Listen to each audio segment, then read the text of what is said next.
Mhm.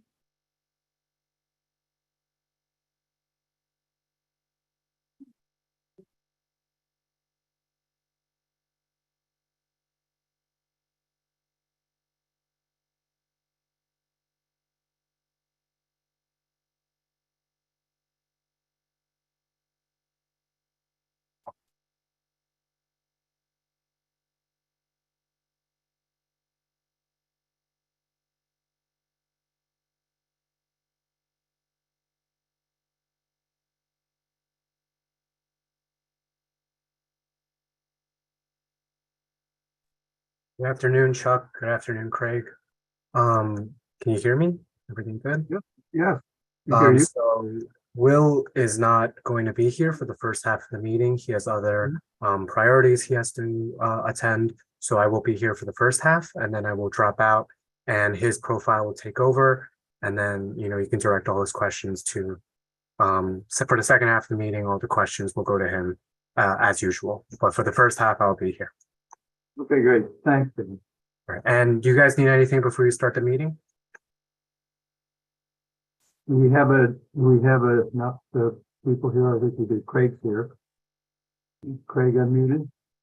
Yes, I'm unmuted. Very good. Do we have a quorum? Yes, I think we. Rita, did you have your hand up for something? Yeah, can we unmute Rita before we start? Yeah, go ahead, Rita. Hi, I'd like to thank this committee. You really do a lot of important work. However, our meetings are endless.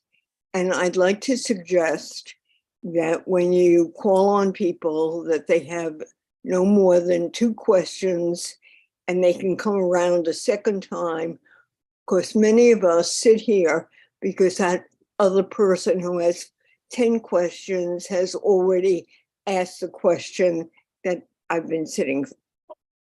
That's number one. So limited to 2 questions and then come back around. And also, as people are talking, that a 2-minute to 3-minute time limit would be preferable, or else these meetings go on endlessly. And what happens is that the items at the bottom of the agenda get short shrift because people are tired. So those are just 2 suggestions. 2 questions per person and 2 to 3 minutes per person who are speaking, so we can get this done in reasonable fashion. Thank you. Thank you, Rita. I mean, I appreciate that, and I guess I've been co-chair of this committee for a while. I won't go into how long, but it's always been, we try to have a good discussion at the committee, and we try not to, but we can try to limit people in certain ways. I don't know that we want to have a hard and fast rule, but I'll try and make sure people do that. But I think we try to keep to the subject and move things along, and we try to do that. But I understand what you're saying, but I don't want to take up too much time with housekeeping stuff, because I think what Kevin, what Will usually does is when people want to speak, they should go to the reactions, and where you have the raised hands, and you should raise your hand, and we'll call on you. Everyone's going to be muted except for Craig and me, and we'll call on people as we see their hands, and we probably hear from the public before we hear from the committee, and we'll try to. And I think, bearing Rita's admonition in mind, that we should try to keep our remarks focused if we can, and remember that there are other people who want to speak, and so we can have a good discussion, but not too much going on. And anyway, Why don't we call the meeting to order? This is the July meeting of the Transportation Committee and Committee Board 8. And I'm Chuck Warren, the co-chair, and Craig Lader is my fellow co-chair. And why don't we get started and we'll get into the first. Before we get started, we should have Kevin do his introduction, which I don't believe he's done yet, correct? Sure, I can do that. Can you do your introduction then, Kevin? Sure, give me 1 second.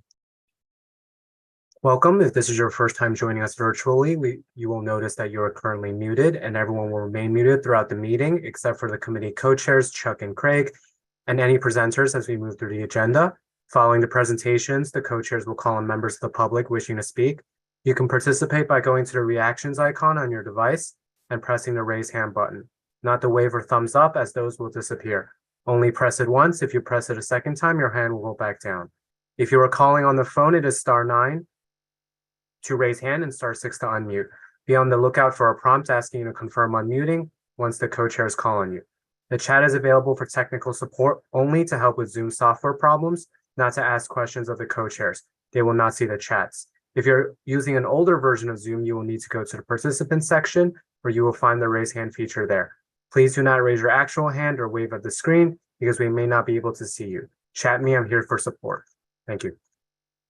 Okay, why don't we get started then? The item and item number 1 that we have on our agenda here is discussion of the proposed Dakota Street furniture bus shelter locations along Madison Avenue, and it's joint with the Landmarks Committee. And it's proposed we have 6 different locations here. And it's Madison Avenue between 59th and 60th Street, Madison and 63rd Street, Madison Avenue between 65th and 66th Street, Madison Avenue between 69th and 70th Street, and then another Madison Avenue between 69th and 70th, and then Madison Avenue and 71st Street. First, do we have anybody here from the Department of Transportation who's able to speak on this issue? Do you know, Kevin, is there anyone here? No. So Colleen from the Department of Transportation is here. Yeah, I know. I guess Colleen's here, but I don't know if Colleen is able. I appreciate the fact that she's there. Is Colleen able to speak on this issue with any specificity? Colleen? Hey, Chuck, it's Colleen. So those locations have been identified from our franchise and concession division.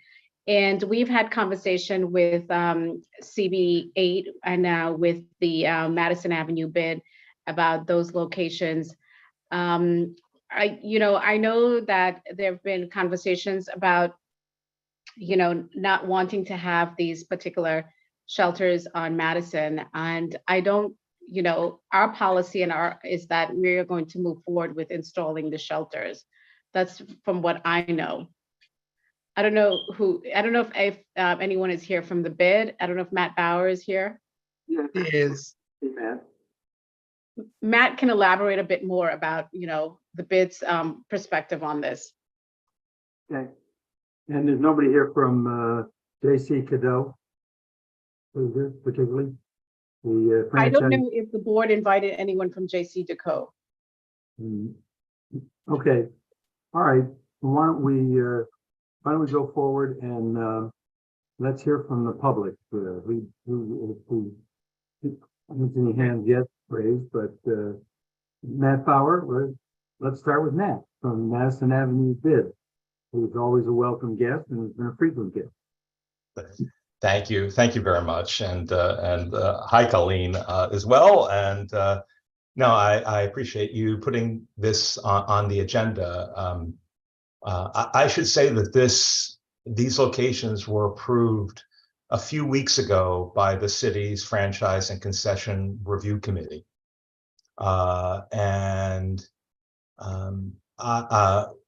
We only found out about it when it hit the Franchise and Concession Review Committee. It actually had already gone before the Public Design Commission and other bodies of city government. which weren't aware. But you know, we did testify at the FCRC, and that was a continuation of what our own opposition was in 2019 when we, you know, brought this up. We found rumors of this happening in 2019, and just to reiterate, the, you know, community board passed a resolution on September 18th, 2019, looking at asking for different locations, and stated that the bus shelters would distort the area's reputation as a world-class business district, and that the bus shelters are large, intrusive, and create bottlenecks on already limited sidewalk space. That was actually in the CB8 resolution. And just so quickly, you know, we've been on record opposing these for years and years now, and I just want to say how narrow Madison Avenue is. It's so narrow that the existing bus shelters that you find around New York City wouldn't fit on it. So they had to create a specially designed bus shelter, narrower than the rest. And that actually went before the Public Design Commission and was approved. But we're just going to ask, since this is a joint committee of landmarks, that this design go before the Landmarks Preservation Commission, because these most of these locations are that you mentioned are in the Upper East Side Historic District, at least the ones north of 61st Street. But there's sort of two more points I just want to bring up before the board to make sure you guys were aware. Also, I should say that the narrowest, that when the bus shelters are installed, they'll have less than 8 feet of clearance on the sidewalk, and sidewalk cafes, open storefronts, all of these type of businesses have to maintain 8 feet of clearance. The bus shelters on Madison will not have 8 feet of clearance; they'll have less. And I know that the city and FCRC already received lots of letters from our businesses saying that it's going to block storefronts, diminish business, create, you know, an environment that won't be is conducive here on the Avenue to Business, and that the fact that there's going to be advertising on the bus shelters in front of our stores will really create an environment that you know, there'll be advertising for other businesses in front of existing businesses. But I wanted to point out, though, regarding the advertising. And I think we walked back in 2019, we brought up the point that it wasn't fair that businesses in our neighborhood are not allowed to have illuminated signage. And it was brought up, well, that, you know, and this would have, and it was brought up at that point that, well, you know, zoning doesn't, which governs the signage regulations in the city, doesn't affect street furniture. And we did some research, and we presented this at the Franchise and Concession Review Committee. And I just want to let you know that since the very inception of the franchise program, bus shelter advertising was explicitly tied to the zoning regulations of property adjacent to where the bus shelters were located. In the EAS prepared in 1996, it said that electronic media would be permitted only on a case-by-case basis, and except for the backlighting of printed posters, they'll be subject to the applicable zoning regulations for the site. In the City Planning Commission report in 1996, it said that that approved the RFP for the franchise agreement, that backlit printed media are allowed in all locations, but the intent of the proposed RFP is to ensure that electronically animated media are permitted only on a case-by-case basis and only in zoning districts where the zoning districts allows them.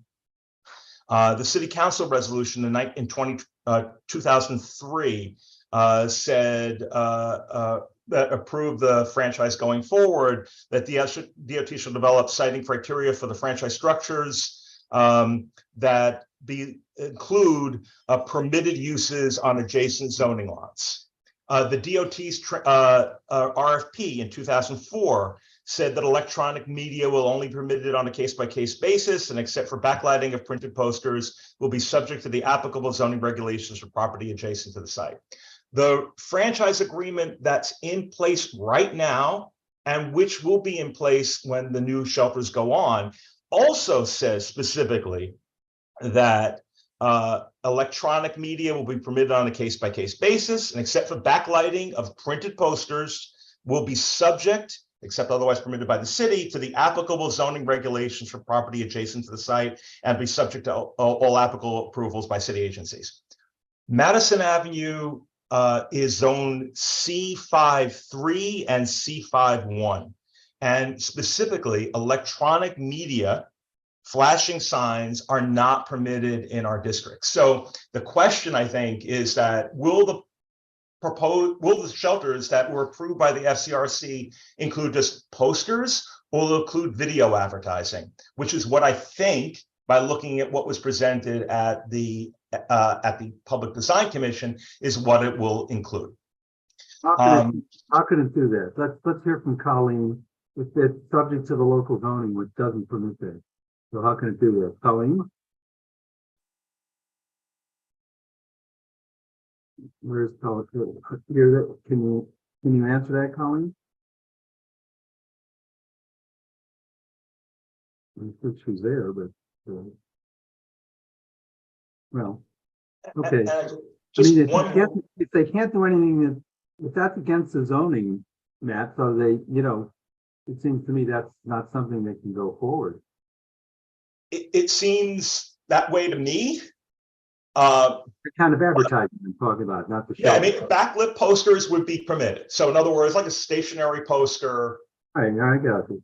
But not the video advertising. So that, because the whole point of this is to generate lots of, the advertising. And one more thing I just want to mention before I go, because I know the question of time, is that in the new franchise agreement that was just approved at the FCRC, it includes a section 2.5.3.3b, which says that after the Schedule Y bus shelters are installed, and Schedule Y bus shelters are the ones that are producing lots of revenue that would be used for the rest of the program. It says that the company, which is Dacia Co., may request to construct, install, and maintain at the company's sole cost and expense additional Schedule Y bus shelters, which the DOT may authorize if the company has provided reasonable evidence, such as proposed Schedule Y bus shelter would be high revenue, would serve transit riders, and is technically feasible. So my point here is that though there are just a few that are listed, originally there were going to be more on Madison, and they were supposed to be bus shelters as well on Fifth Avenue by Central Park.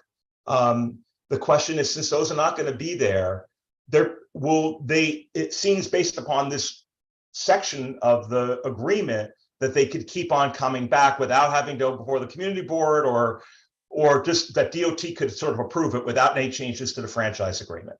So just want to bring that up in terms of this might not be the only group that will be coming. This is just what's coming before the end of the year, or by the beginning of the year. So that's my 2 cents. I could gladly answer more questions. Good. Thank you. Let's see if other members of the public. I see Andrew Fine, and then Luke. Thanks, Chuck. Just my 2 cents. First of all, nobody wants any of these LED lit video displays anywhere. They're incredibly bright, distracting, and really kind of cheap in the neighborhood.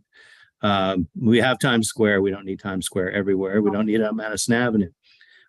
However, we do need bus shelters on East 86th Street. And I've been asking for years. And my last response from DOT, I think, was probably about 1.5 years ago when I gave up, that they didn't have a contract in place for any more bus shelters. So if Madison Avenue doesn't want them, we have a few sites on 86th Street between 2nd and 3rd and Lex that are plenty wide and could use bus shelters. And that's all I have to say. Thank you. Any other members of the public? I don't see any at this point. Kevin, do you see anybody that I'm not seeing? No, it doesn't look like it. Okay. So let's go to the board. Michelle Birnbaum. Yeah, thank you, Chuck. I'd like to make a resolution to disapprove this proposal and speak to it if anybody seconds that. Okay. Okay, Rita seconded it. Okay. I tossed around in my mind whether I should make a motion to disapprove or to table. But table was too risky since I don't know how quickly they're moving along here. But look, with all due respect to the DOT, Colleen just comes to tell us what information is going on there. So I'm not, it's not her fault. But as has happened before, the DOT proposes things that the community board is not necessarily in favor with. This issue had a lot of discussion, and there was a lot of discussion about the size of the street, the width of the street, about the stores that had close proximity to the sites whose advertising and signage would be blocked. And there was a lot of opposition to this. And I'm sure the powers that be heard that loud and clear. In addition, it's insulting that DECO did not come here to present a plan, to present materials, to present dimensions. They didn't give us the courtesy of either showing up. So I'm even loath to even discuss this, but I think it's more prudent to have a resolution in opposition, especially since if more are coming down the pike, the precedent set without us, whether or not we approve or disapprove that they're proceeding with additional locations, is very disheartening. So I would urge my fellow board members to vote in opposition to this. There's a lot of tree and foliage cover on Madison Avenue. It is a historic district. There are doorways to stand in the need of a downpour. But this is solely a revenue generating thing. It's more selling the streets. I can point to 100 instances as the day goes by as to where the agencies of this city just made decisions which purely were based on revenue. I understand we need money, but let's be more prudent about who we give money to and the programs that we support. And let's be cautious about preserving our streets, denying visual blight, and upholding the views of the community. I urge you to vote in opposition and support my resolution. Thank you. I should just point out that the last time we had a discussion of this in our committee, there were people from the public who said they want a bus shelter there because older people who, and when it's sunny and under conditions where it's raining, and they like the idea of having bus shelters. That may be, Chuck, but they're I'm not not here sure. tonight. And if they were, we would listen to them. But in the meantime, I'm reflecting the view of the vote of the community board and many in our community who supported it. I also just want to clarify that, yes, the community board did pass this resolution. That was not a resolution that came out of transportation. It was a small business committee resolution. That was yes, it took it upon themselves to pass this, to bring this resolution before the board right at that time. And there are transportation issues here. And I see Leah from the public wants to say something, so go ahead, Leah.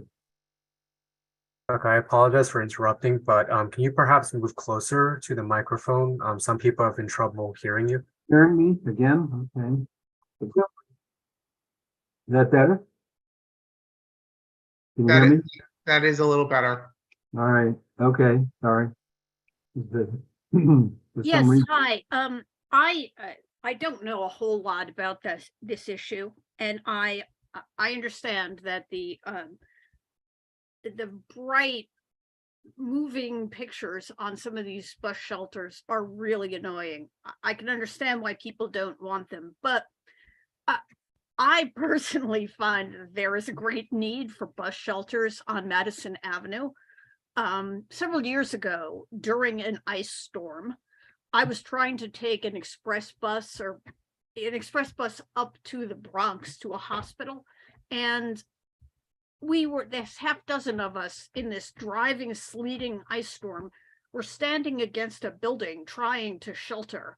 And because we weren't standing at the sidewalk, the bus went right, that goes once an hour, went right past us all because we weren't standing at the curb, because we were trying to stand against the building. So there really is a need for shelters. I don't want there to be horrible signs, but please don't say that there isn't a need for shelters, because there really is. Thanks. Okay, the Lita Camp, I guess, is next.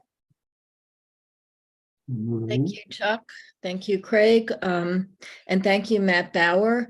First of all, there's a difference between bus shelters with these electronic signs and bus shelters without the electronic signs. There is a reason that the Small Business Committee took that up several years ago.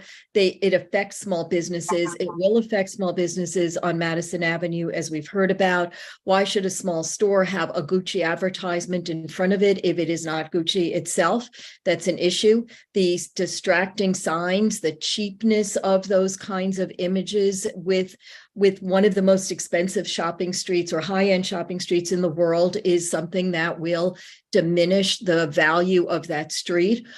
If businesses there close up because of these kinds of advertising, that will affect not only the tax base, but the quality of life in the city. There's a difference between 3rd Avenue or 86th Street and Madison Avenue and 5th Avenue. And I urge everyone to consider that historic districts, that this is something that is a feather in the well-feathered cap of New York to have Madison Avenue the way it is, and that should be something that's respected, understanding that it draws tourists, it draws residents from the tri-state area and around the country, and it's something that has value. JCDecaux has this kind of advertising all over the world, I understand, and they don't have these kinds of electronic images all over the world. They actually respect the nature of the community in which their signage is located in places other than New York City, where it seems that this visual blight is something that's acceptable, and it shouldn't be acceptable just because they feel like doing it. It's something that will impact Madison Avenue. So I urge support of Michelle's resolution. Bus shelters, whether they have, and the width of the sidewalk is certainly something to be considered because of the crowds. And I understand that there may be a need for bus shelters, but it's also not the kind of heavily trafficked bus stops most of the time that you'd find on 86th Street or 59th Street or 3rd Avenue. The commuting takes place south of 59th Street. North of 59th Street in the historic district are people who are shopping and browsing and dining out, going to the museums. They're exactly the kinds of people that you want to be attracted by the visual beauty of the street and the history of the street, and not overwhelmed by these enormous moving images. So I'll stop there, but I urge support of Michelle's resolution. Thank you. Well, I think we can all agree we don't want those flashing signs, and that's a separate issue, at least in my opinion. Michael Allen next, I believe, from the public. You gonna meet him? Okay. Yes, thank you. Thank you for hosting and for hearing us out.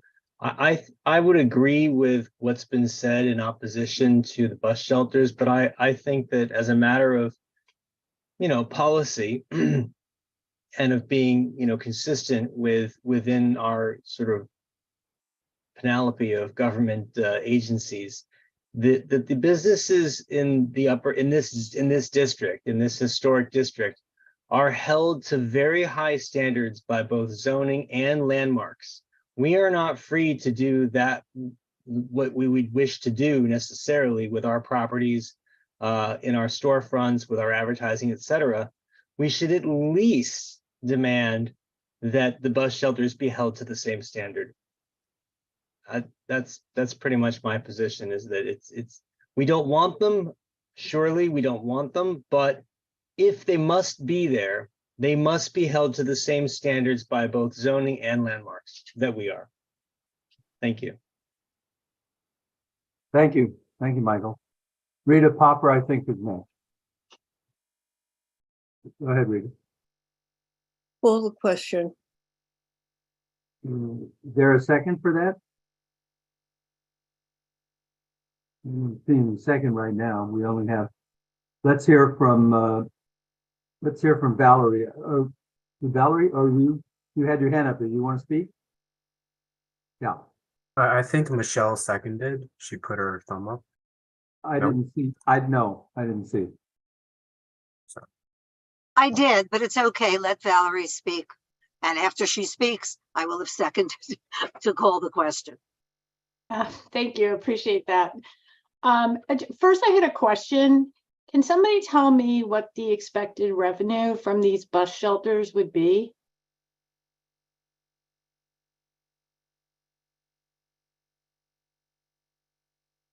Does anybody know? Valerie, it's Colleen. I mean, I don't know what the exact figures would be, but I can tell you, I can get that information and I can share that with the board.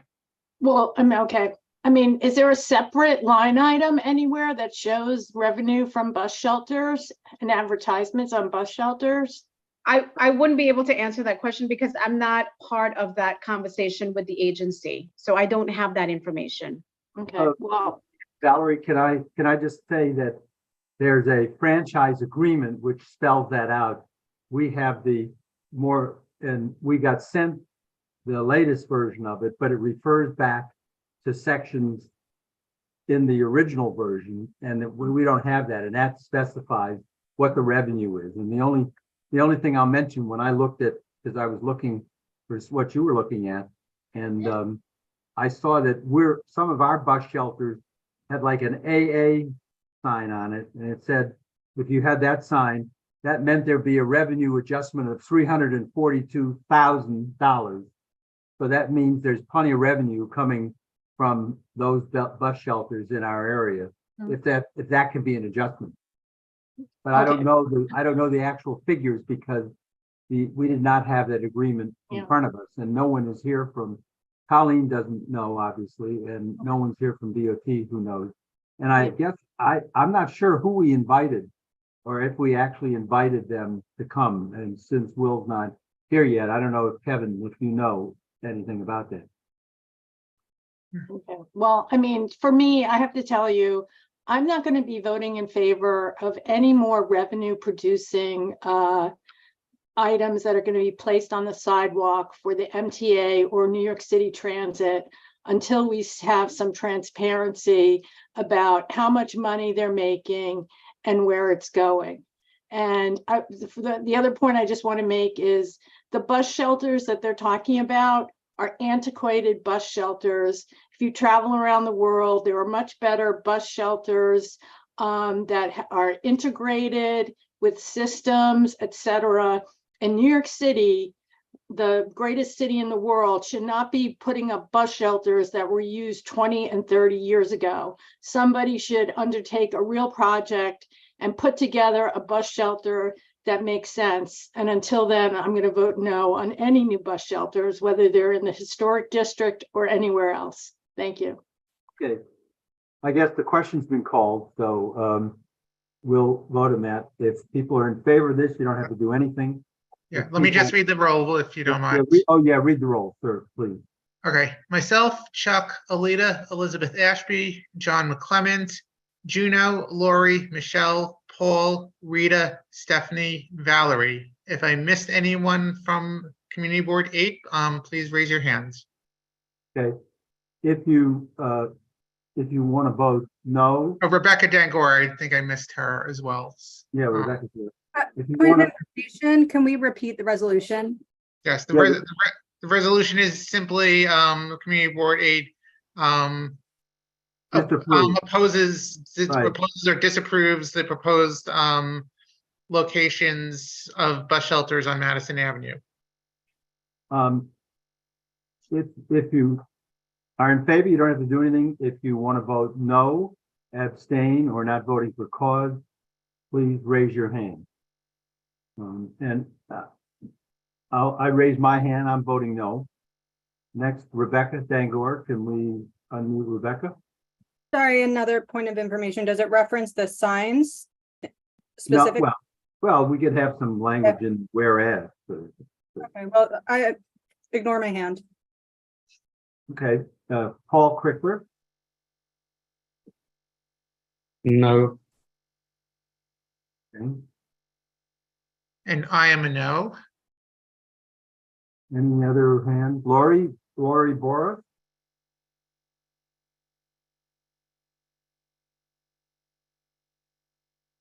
Hi, sorry about that. I'm going to abstain. okay. Is there anyone else who hasn't voted, who wants to register a vote? Okay. You don't see anyone? Okay, I'm assuming that passes. Yes, 9 yes, 3 no, 1 abstention. Okay. Okay, thanks. Let's go to the next item is a request by Durama Tours doing business as The Ride for a sightseeing bus stop on Fifth Avenue between 83rd and 84th Street. And then this is a requested. No, that's yeah. Go ahead. And do we have someone here from Durama who wants to talk about this?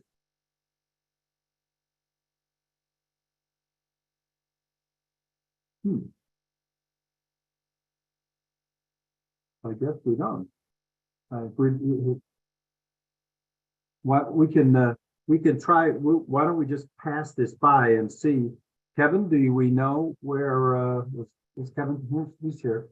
Yes, I'm here. I'm sorry, I was muted. Oh, okay. Oh, okay. Mr. Falkowitz. Okay, sorry. You were. Good afternoon. Okay.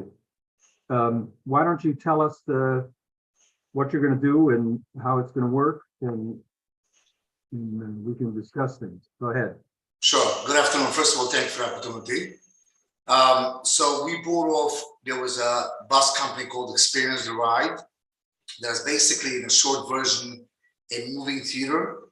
It uses a bus that has performance inside the bus. They drive through the cities. There's different stops throughout the city. This is one of the routes, actually a short stop with like 5 stops of the day. It's not a lot. It's about a 5-minute stop picking up, very little interruption. And this is, like I said, this is like the smallest schedule, the least scheduled from all our schedules. Our bus picks up at 42nd Street, 8th Avenue. It would drive to all the way to Central Park. It drives around North Central Park. It comes down 5th Avenue and it makes a stop at the stop requested. And then it would continue on back to 42nd Street. The bus drives about 5 to 10 miles an hour. It's a very slow, normal drive, very safe. People just are on the bus, and there are certain performance more in Midtown Manhattan that it, when the bus drives, the entertainment part explains the entertainment, and it kind of clicks for the bus. It's like an interesting version. I don't know if you guys ever saw it. It's like a big black bus. So we assumed this company a few months ago, and this has all been existing bus stops. We're just, since we are a new company that bought it off, DOT is basically making us go through all the applications again and all the community boards again. But it's nothing new to this business. It's been there. And we have, I think, a tremendous safe record. We've never been involved in anything, and we don't interrupt the city. There was never, we're as clean as they come. Okay, and the only stop is between 83rd and 84th on 5th, right? And it's where the existing stop for this company that's no longer doing it is what? You're taking their place, essentially, right? That is correct. Okay. There are multiple stops through the city, but not in this district. No, I understand. I'm only talking about our area. You have other stops, sure. Correct. So it looks like from the street view, the sign is up basically at the corner of 83rd Street, and it says Experience the Ride New York LLC, but it's actually, the sign itself says that it is 5th Avenue and 84th. That is the one we're talking about, right? That is correct. It's actually on 5th Avenue, right? Yeah, okay. Is there anyone from the public here? I don't see anyone in the public. So So Michelle has her hand up. There is Yeah, a there's so someone from the public, I'm Oh, I sorry. see. Wait a minute, before, hold that if you will.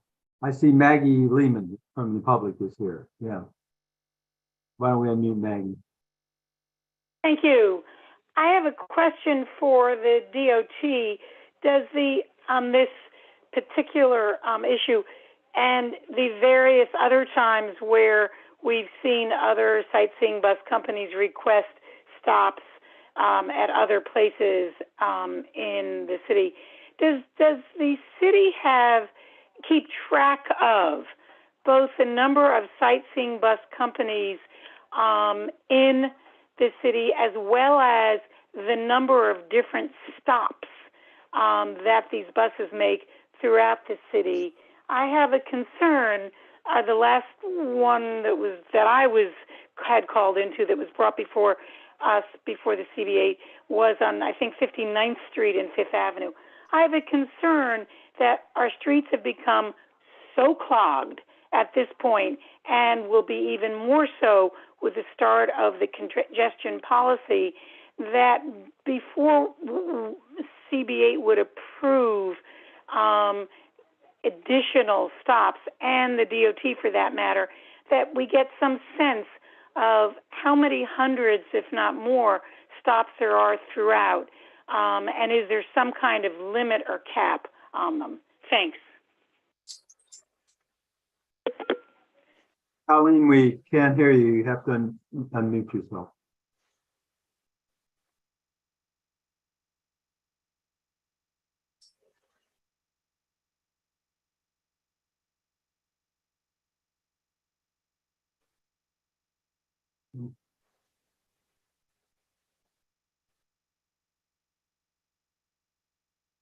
Does anyone, I can't hear Colleen. Does anyone? I don't know that Colleen is here to respond to it. No, she's here. She's here, but we're not hearing I her. stepped away. I meant. Okay. Maggie, I think here in this case, it's taking the place of a company that was already there. It's not adding any additional, it's not an additional company here. So, Okay, Colleen's back. If she, and Colleen, you're muted now. Oh, something's wrong, I guess, with her. yeah, I think she's saying something that she's It's just- unable. She's unable to respond. Yeah, I see Maybe that. maybe she can come and fix it and come back. Let's go to Michelle then.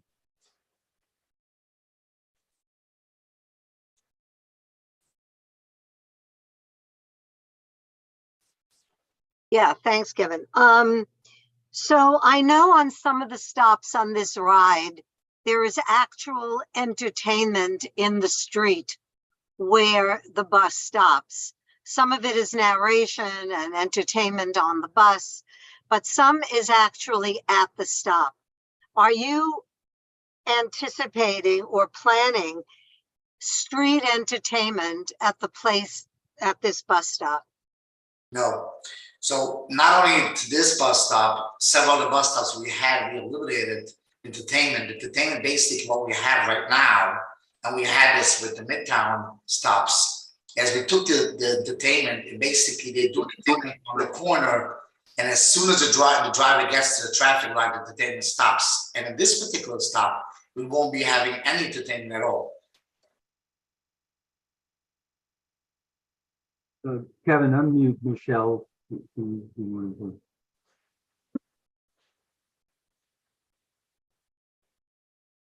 Go ahead, Michelle.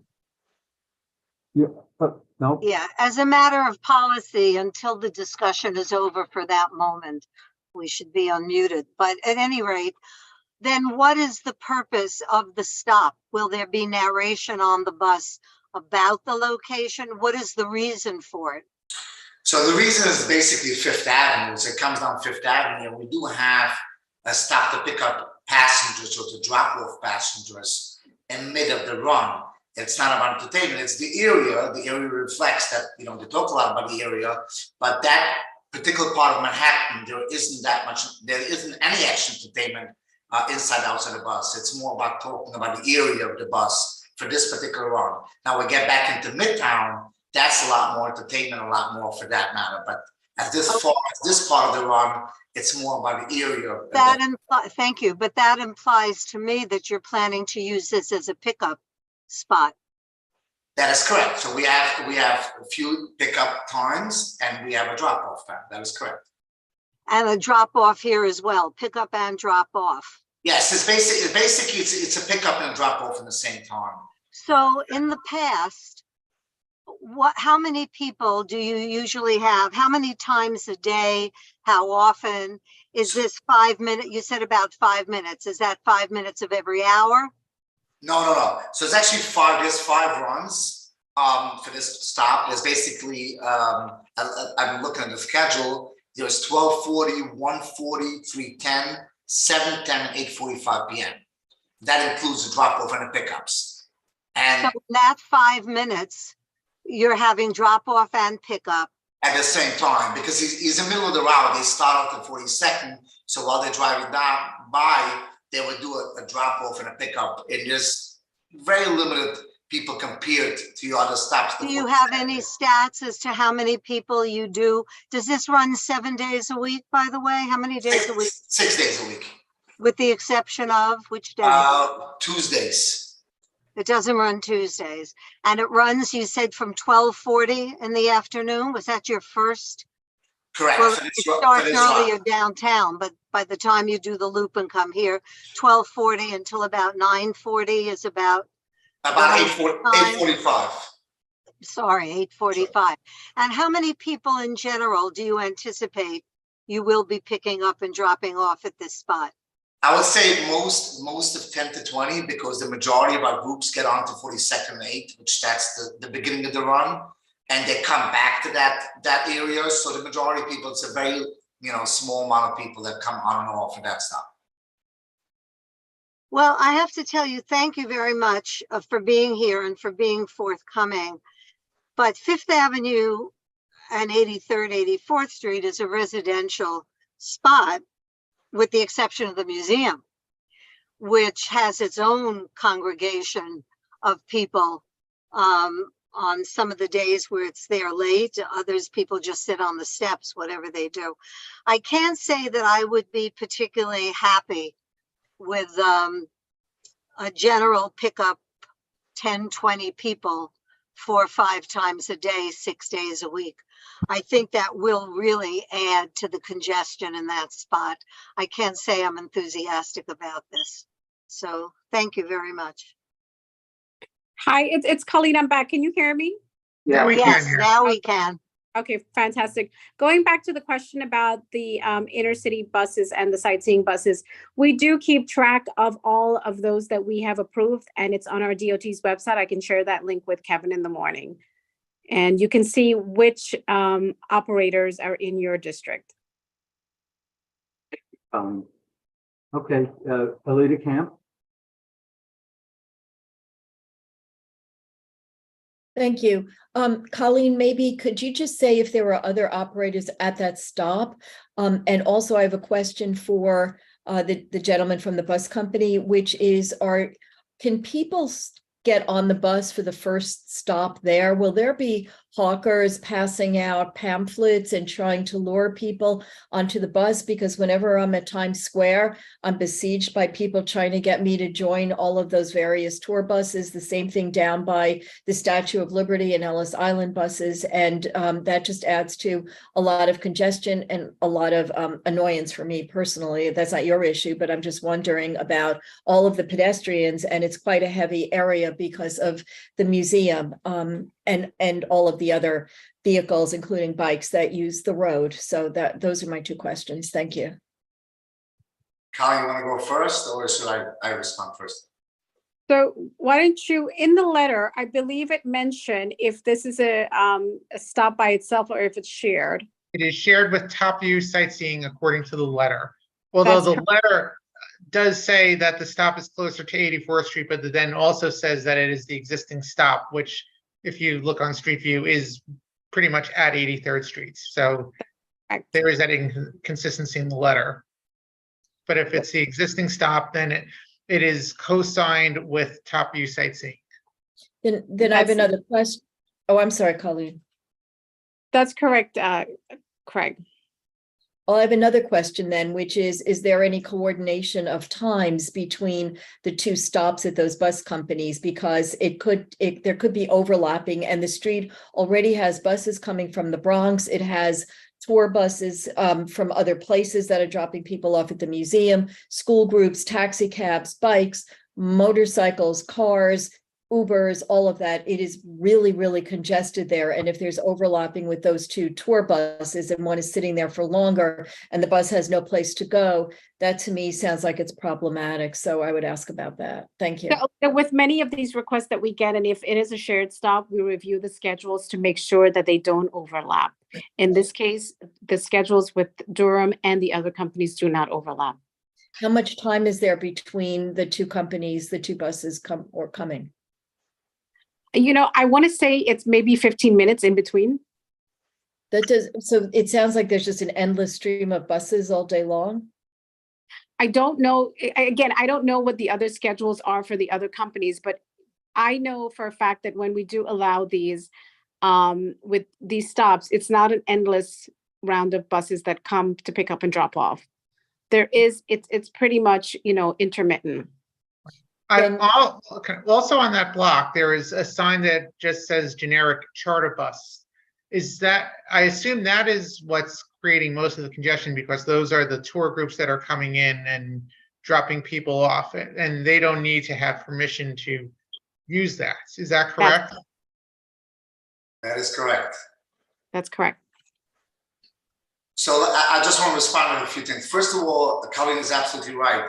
Our buses do not run on the same schedule as Top View. Either do they ever clash with Top View.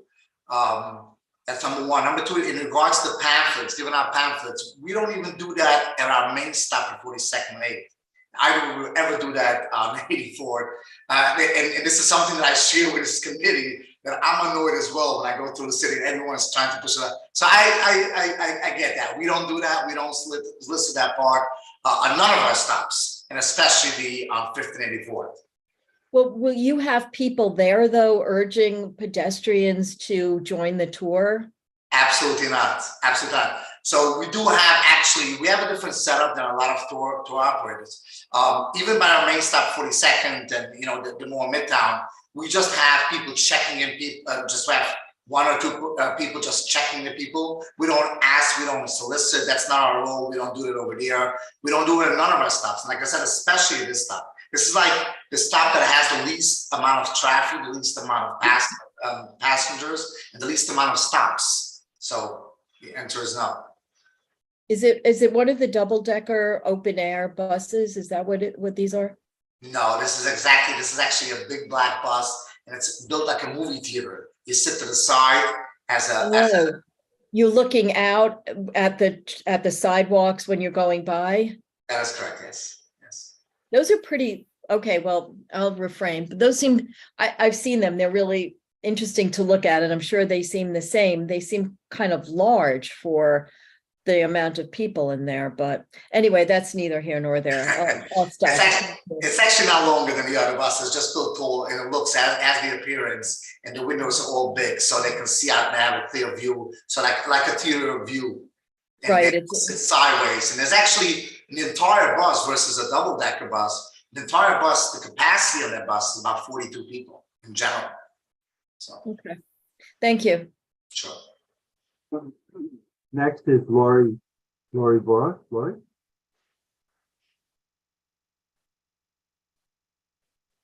Yes, thank you, Chuck. I have, my concern is environmental.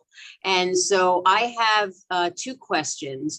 One is, are your buses, I assume, and correct me if I'm wrong, but that your buses are the standard, gasoline driven motors, right? They're not, I'm sorry, right? Diesel motors. Oh, they're diesel. All buses are diesel. Okay, that's even worse. And then the other question is, when you know that there's like a 3-minute rule that you cannot, keep it idling for more than 3 minutes. It sounds to me like if you've got 40 people getting on and off a bus, or, whatever amount you have on and off a bus. So the question is, do they turn off the engine when they stop, or do they abide by the 3-minute rule, or, whatever? Go ahead. So it's actually a very interesting question, because every CB meeting this comes up. So here's the thing: all buses run on diesel, and we all have to apply by the rules. Yeah, excuse me, but that's not true. I mean, there are gas powered, not gas powered. There are electric powered buses, like city buses. I've seen only the MTA. I apologize. Only MTA. No charter buses or double decker has okay. as of yet. All right. Okay. So, go ahead. Right. So, and the MTA has a limit to that, but so the buses are diesel, and we have a 3-minute rule. So there's an exemption to that rule. When buses load, while they're loading on and off, passengers get on and off, they are allowed to idle. When the bus stops, and this is not applicable to the stop, because our buses are not designed to stop over here to offload and to wait for another run. They just do a quick pickup and drop off and continue. So if, in any case, if there would be stationary there, which it's not applicable, they would shut off after 3 minutes, and our bus is designed, once the bus is stopped, after 3 minutes, if it's on a low idle, the bus will turn off. But in any case, when the bus is there dropping and picking up passengers while they're loading, they're exempt and they're allowed to light the idle. That's a city exemption. Okay, thank you for answering that question. And the other thing is, do you have any plans to change to a more environmentally friendly fuel for your buses? When it's available. These buses are not available in the coach bus world yet. They're talking about it, it's not available yet. No. Okay, thank you. Sure. Let's hear from Kathy Brady. Still has her hand up here.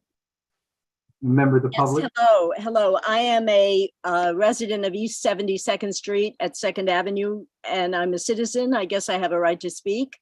I just want to point out, and I'm sure you know it, that the 86th Street bus stops at 84th and 5th Avenue. There's a lot going on there. You people, you fine citizens, and I thank you for your work. You know this as much as I do, but there is a lot that goes on at 84th and 5th. Thank you. The end. Valerie Mason, next. Hi, good evening. Lori asked a lot of the questions that I was going to ask, but I want to focus. I'm still confused. Are you getting your own bus stop, or will you be sharing it? I believe it's a shared bus. This was existing shared bus stop with Experience the Ride. Okay, because the letter, as Craig says, is a little bit unclear. But okay, in that respect, how long does it take your route to go from start to finish? This route takes about an hour. An hour, okay. Okay, and it would go through the congestion pricing zone, is that correct? Yeah, that's all different about, yes, I believe so. Okay, and what do you charge per passenger to get on the bus? So there is, I don't have the price read, I believe it varies from 55. It's from 55, I think, to 75, depending if it's front row or back row. There's different prices. And you said the bus was black. Does that mean there's no advertisements on the outside of the bus?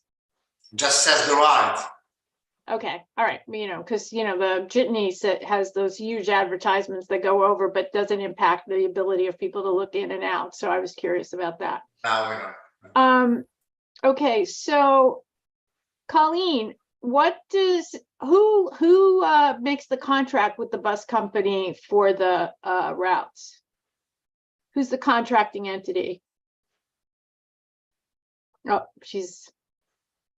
So the bus company is the one that proposes their routes. We review their routes and they determine the feasible location where they can pick up and drop off. Okay, and how much does the city charge for the right to use the bus stop? You know what? I think there's a permit fee, and it's close to, I want to say it might be, I'm not sure what the exact figure is. I think it's close to like 3,000 or so. So for $3,000 a year for 5 stops a day, 6 days a week, it's $3,000 a year, Mr. Falkowitz, is that accurate? Just about right, yeah. Mhm. Wow, that's pretty cheap.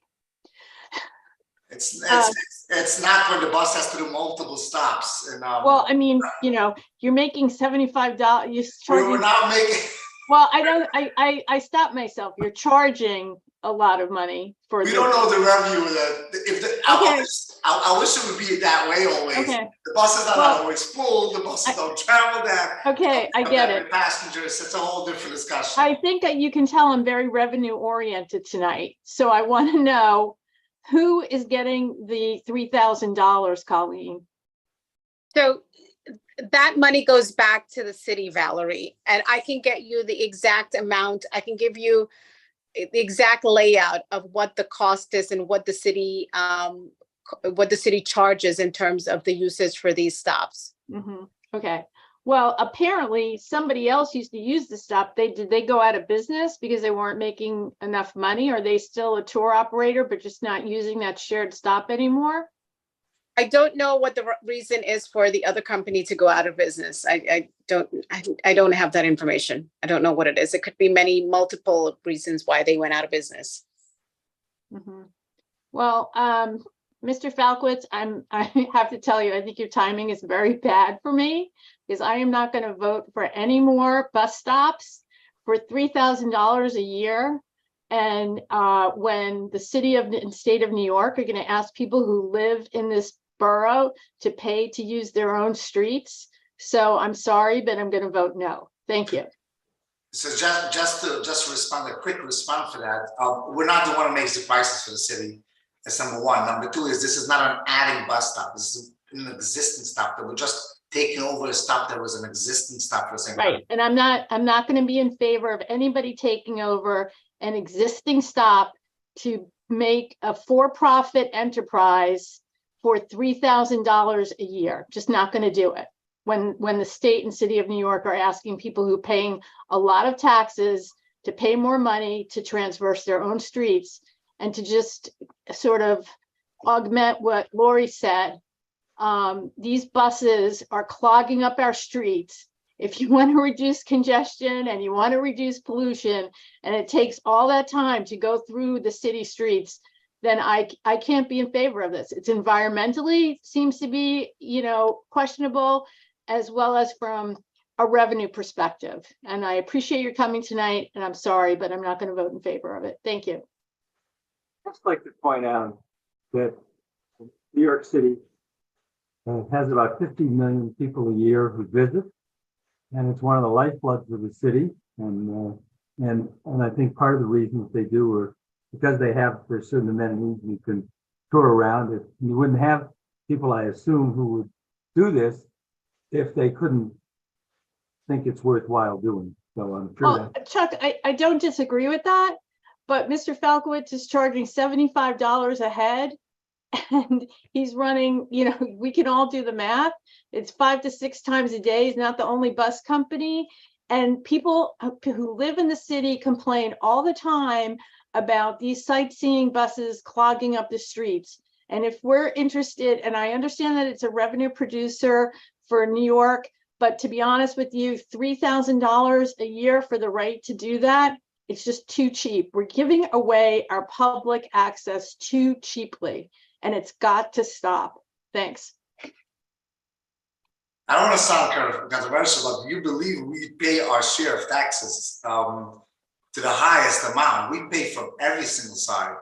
There's tax at every side in the bus company.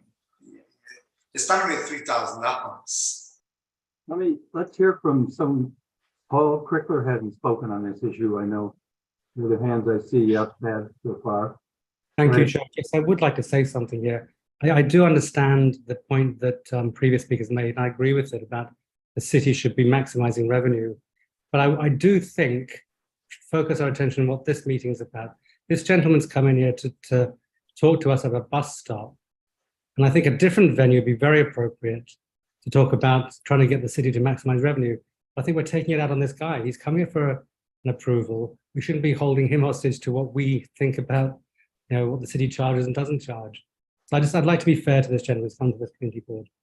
So I'll be voting in favor, but I would encourage others to try and treat this a different way. Haven't had any motion yet on this, but I thank you, Paul. All right. Anyone else here? Okay, I guess we'll go back to Michelle. Yeah, Mr. Falkowitz said that this could be a starting point. It's not just a stop, but people can get on and off so that they could be starting their tour here. So if there's no extra personnel around the bus, how are you selling the tickets? The tickets are all sold, pre-sold online. They're not sold at the bus. At no time. At no time. You cannot walk over to the bus and buy a ticket. They're all pre-sold online. Okay, that's what I want to clarify. Right. And it's not so much about a starting point. It's actually a midpoint. Getting on and off at a midpoint versus our starting point is 42nd and 8th, but they'll get off at a midpoint though. But it can be a starting point. Yeah, if the passenger chooses to get on at that point, correct? Yeah. All right, thank you. Well. Alita? A quick question. Is this bus company asking for an exemption or deduction from any congestion pricing fee? No, not at all. Okay, thank you. And you don't intend to? I don't think the city is going to give us anything anyway. We had there was a big committee meeting last week for buses from New York City. Doesn't look like the city is going to give us anything anyway. So. Okay, just wanted to know. Thank you. Rita Hopper? I'm sorry? No, I'm calling on Rita Hopper. She had her hand up. Let's bring this to a close. I make a motion to approve Mr. Balkowitz's Application. Okay, is there a second for that? Yes, second, Nancy? I'll second it. Okay, great. All right, any further discussion? Okay, all in favor of this Sorry, application? let me take the roll. Yeah, take the roll. All right, so I see myself, Chuck, Rita, Abraham, Alita, John McClelland, Juno, Lori, Michelle, Mrs. Brown, Paul, Rebecca Dangor, Stephanie, and Valerie. Okay, if you're in favor, you don't have to do anything. And if you want to vote no, abstain, or not voting for cause, raise your hand. Okay, Valerie?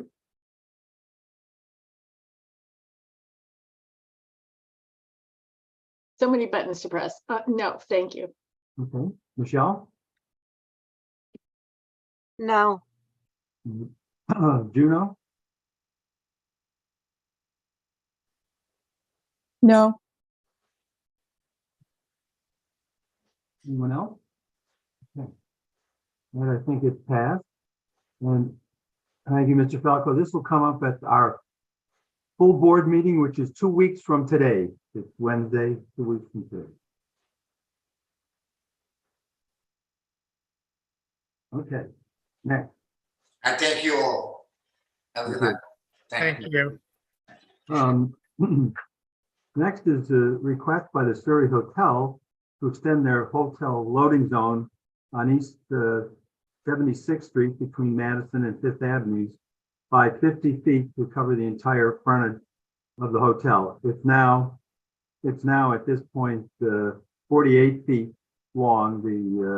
And they want to extend another 50 feet to make it 98 feet long to cover the extent of the frontage of the hotel. And is there anyone here from the Surrey Hotel to talk about this? I assume there is. So this is Brian Cook. I'm with Capolino. It's good to see many of you again. Sure. Kevin Williams is here, as well as Trevor, if you want to put up your hand. Okay. Is that okay, Trevor? Right, okay. Well, why don't you go ahead, Brian, if you want to lead off and others. Well, I will, just introduce Trevor, who is represents ownership for the hotel, and Kevin, who can speak to some of the traffic concerns. And I'm here in case there are questions about outreach or any other issues that may arise. Thanks, Brian. Yeah, thanks, Brian. My name is Trevor Stahelski. I'm the local developer for the Rubin Brothers, who are the owner of the Surrey Hotel.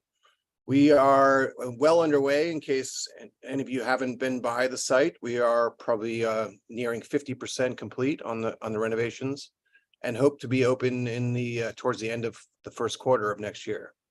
The Surrey Hotel, as you may know, operated with a very small hotel loading zone. It was about the length of maybe two cars, plus the first area of drop off. And we, as the new owners and representing the hotel operator and Casa Tua, the food and beverage operator, all of whom your community board has met and helped bless. Thank you all for your attention to this project. Help bless our liquor license, and have been very supportive of the project. But we feel that the loading zone is just too small for a hotel of this size. I can't speak to how the Denahans ran it and how successful they were or were not, but to us and to a 5-star hotel, this is just not big enough.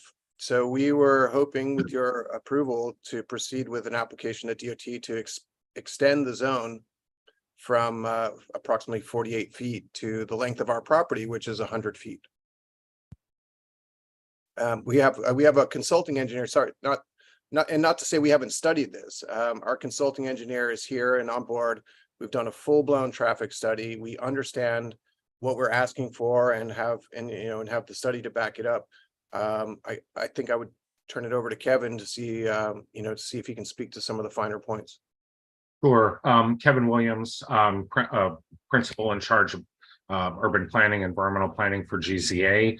And may I share my screen? I think I can just capture this very easily by, so actually just a minor correction. It's actually about 28 to 30 feet we're seeking to extend. And actually the easiest graphic here is if you take a look at this, and I recommended the extension of the loading zone because basically the area that we're looking to extend can accommodate one vehicle, and then we're basically running into council diplomat signed area.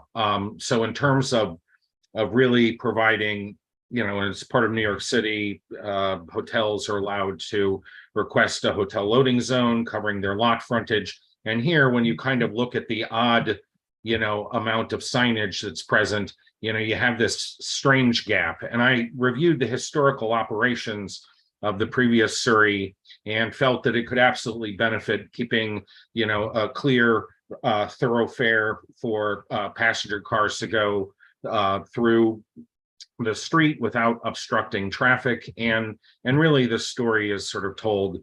So I went back to 2021 before construction was done. And here, you can, oops, sorry, let me go back to that. I'm trying to minimize the things on my screen here. While Brian's doing that, we're trying to minimize traffic by avoiding the moments of deliveries and pickups on a one-way street with really one clear lane of traffic. The more lane we have to pull over to for our deliveries and pickups, the easier we'll be on traffic on the street. Yeah, absolutely. So currently, this is the area from this point to the canopy or the porte cochere. Here's the signage, and you can see basically about a single vehicle and maybe a motorcycle could park here. And then we start another signage typology down the street. So we're just looking to cover this area.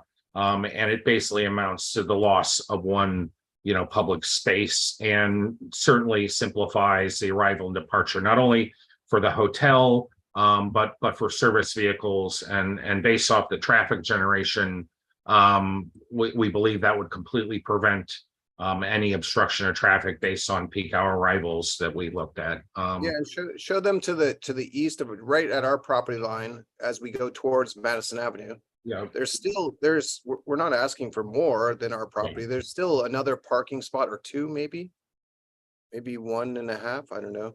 Yeah, I mean, that one goes to the edge. There to the corner. Like we're not asking for that. We're just trying to stick to the tidiness of our property. Yeah. Just a minute here. There was a written application which I looked at, and it talked about going to 50 feet. Now you're saying only It's- an additional 28 feet. So what? It actually says 48 feet. 48 feet. And yes, so it's my error, and one of the reasons why is some of the takeoffs from the aerial photography that I had. I didn't wheel it in the field, but it appears that it's about 28 feet rather than 48 feet. So that is my error.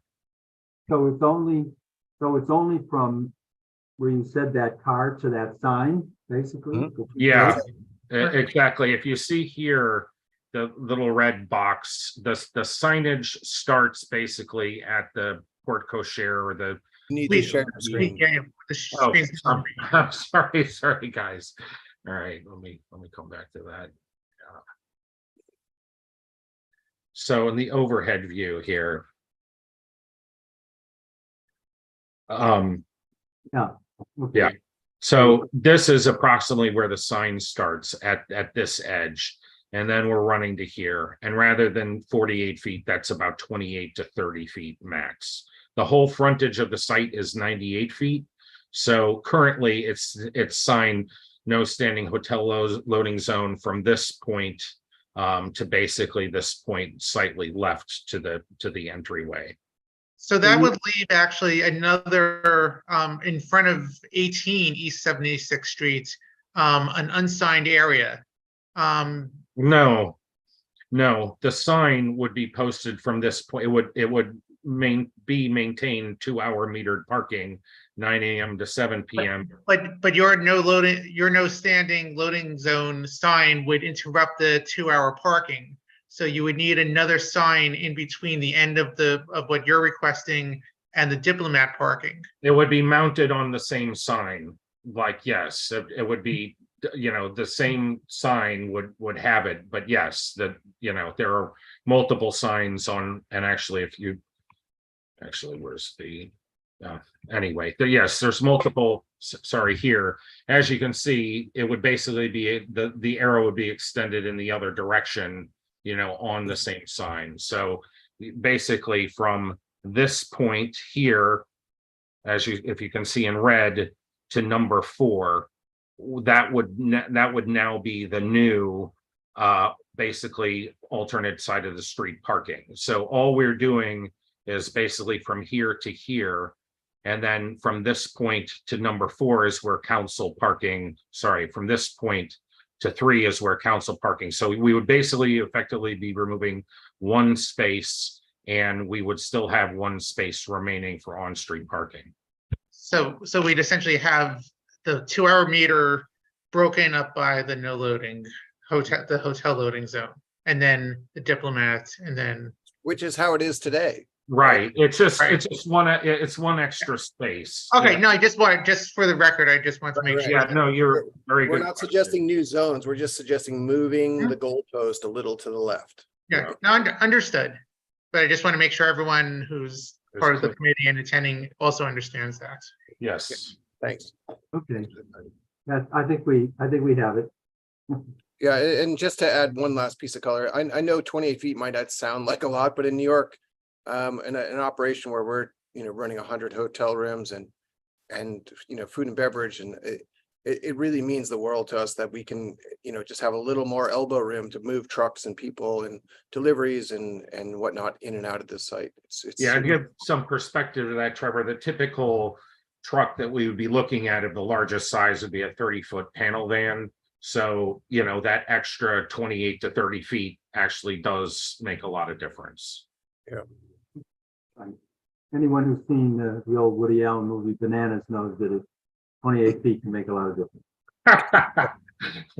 Great movie. Anyhow, let's Great movie. get to the board here.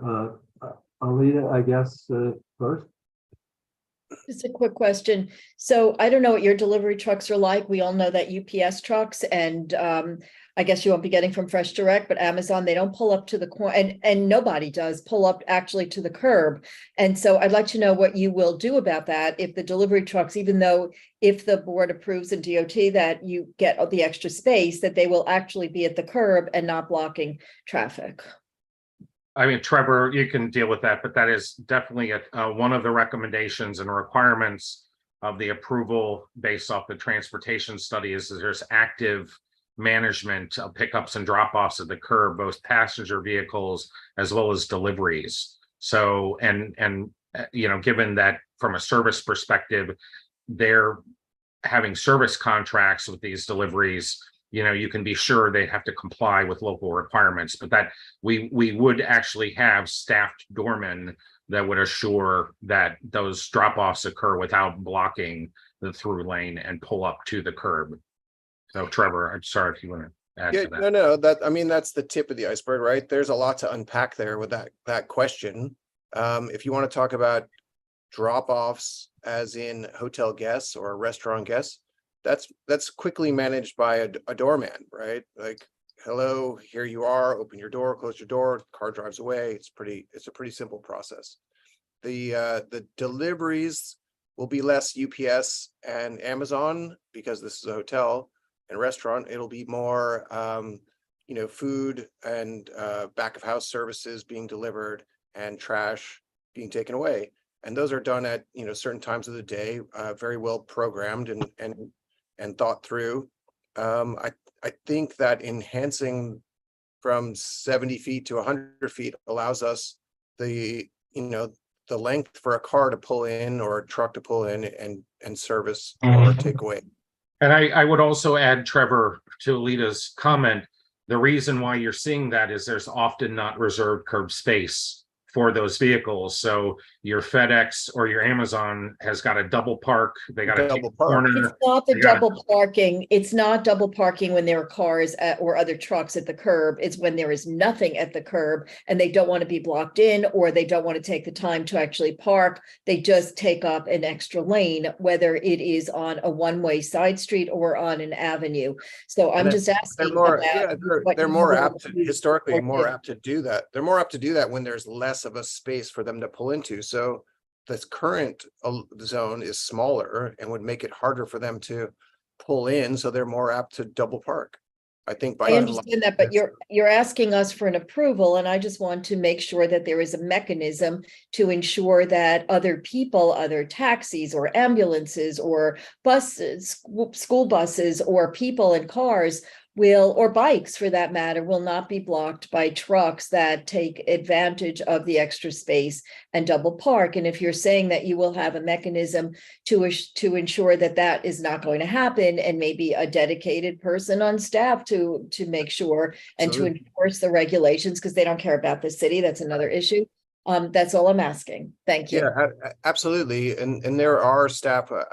We weren't required on this to stipulate to it the way we did with the Robin Burley project. But in this case, we would have staff, both from the members club and from the hotel, that are going to be dedicated to managing traffic. And we're happy to stipulate to that here as well. But there will be a transportation director who will manage this curb, this 100 feet of real estate, in order to manage the deliveries and the traffic of people coming and going from the hotel. Thank you. Rita?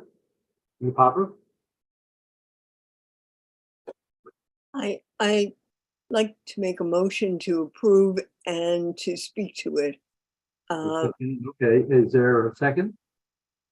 Okay, Paul seconds it. Go ahead, Rita. This is a business that is bringing business to the Upper East Side. That I think that we have to give them every opportunity to conduct their business. and to make sure that nobody, even in the hotel, uses that as a parking spot. That a hotel really depends upon a doorman being able to come and help people from a taxi with an umbrella when it's raining. I think that this is an absolutely worthwhile endeavor, and I wish you all the luck. Thank you. Appreciate the support. Okay, Michelle, move on. Yeah, I see the need. I just have a couple of questions. This entire new frontage will be loading and unloading. Now, because you don't have any other service entrance on any of the other streets, do you? On Madison or on 70 or the block south, 70 what? 75th. Yeah. 75th. So Yeah. that your garbage collection, your linen delivery, whatever is coming through this one street. You don't have anything anywhere else.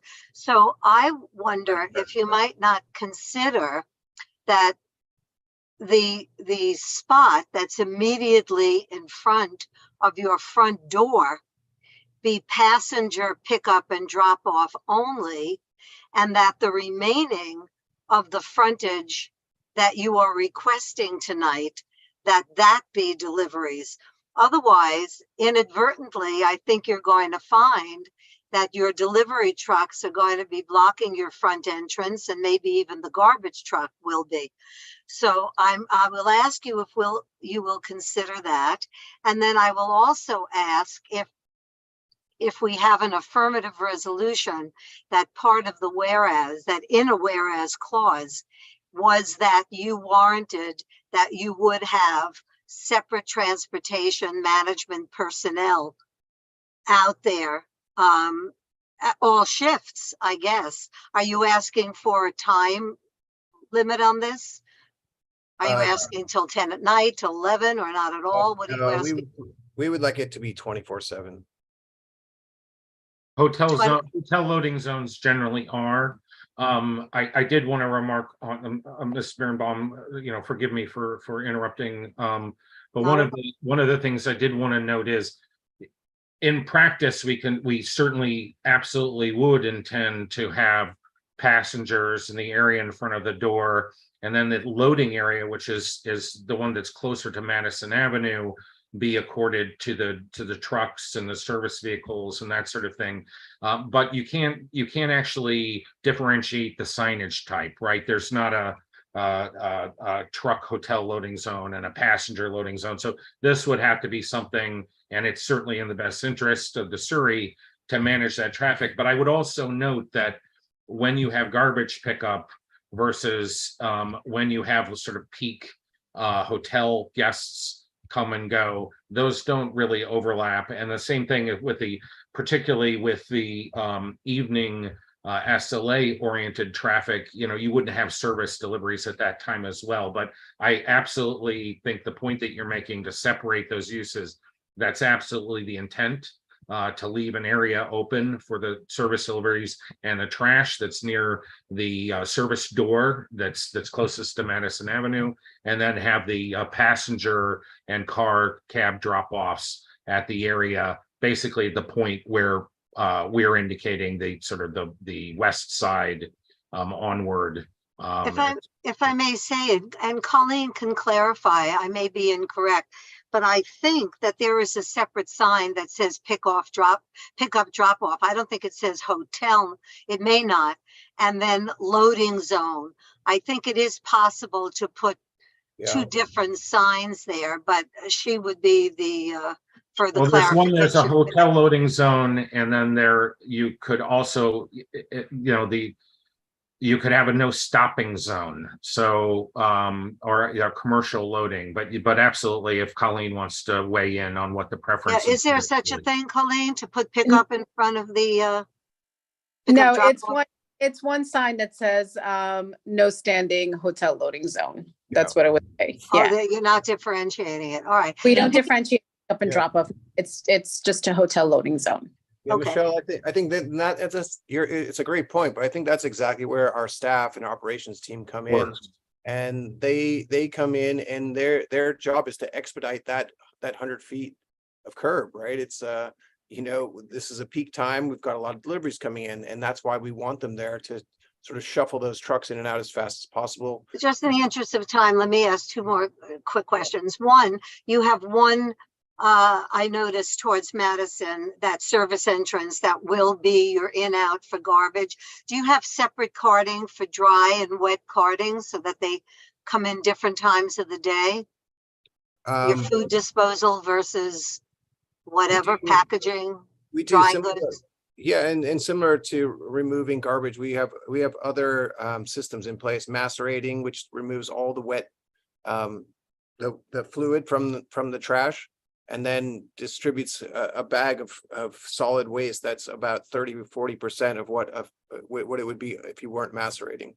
Same with Okay, so you have that facility within the hotel. we do. Also, we do can all you, that last question, can you tell me what the rest of the parking is on the block? After the Diplomat, as you go west, does the 2-hour meter parking resume? Yes, hold on a second. Let me just pull up my slide because I have the exact, yeah, so the rest of both on the opposite, you have almost parallel signage on both the north and the south. So directly across from the area that is signed, the small area that is signed for Diplomat plates, headed towards the park on E76. The rest of the lot is alternate side of the street, typical New York City parking. On the north and south sides of North the and street? south, yeah. Oh, good. Okay, that's good. Good. Yeah. All right. Thank you very much. Appreciate it. So Michelle, just going back to the no standing hotel loading zone sign, this allows drivers to quickly pick up and drop off passengers. And it's also allows, loading and unloading. Yeah, no, I understand that. Thank you. I was just thinking for their benefit to just keep loading passengers so that a big truck doesn't pull in and the back end of it is in their guest zone. But if it can't be, it can't be. We'll leave it to them to monitor. I'm sure they're capable. Right. Yes. Last question, or whatever, Alita. Thanks, Chuck. Did I mishear? Did Trevor say something about a members club? There is a dinner club on the second floor run by Casa Tua that has I think it's about a 90-seat restaurant that has a private members club component to it. It is part of the whole project, but yes, it is a separate entity. So a members club sounds like there's a fee and it's not open to the public. Is that the whole space or part of the space? Because to me, that's a different issue than a hotel only. Yeah, it's a very small space. It's nothing like what's happening down the street at the Robin Burley Club. It's like I said, 90 seats. It sits on the second floor. It's totally separate from everything else that's public faced that the hotel is doing. So it's 90 seats only for members. Yes, it's something that Casa Tua does in some of their other locations, Miami, Aspen, and Paris. They have this a separate kind of food offering that they provide for their members. Is there a public restaurant as well? Absolutely, absolutely. The rest of the ground floor and the rest of the hotel is all public faced. This is just one small area.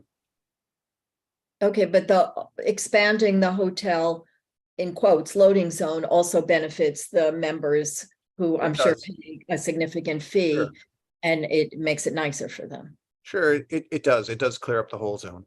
Okay. Correct. Thank you for clarifying that. Yep, sure. Hey, I'm sorry, I might have missed this. How many rooms does the hotel have? The hotel is now at 100 rooms. So you have 100 rooms? Yes.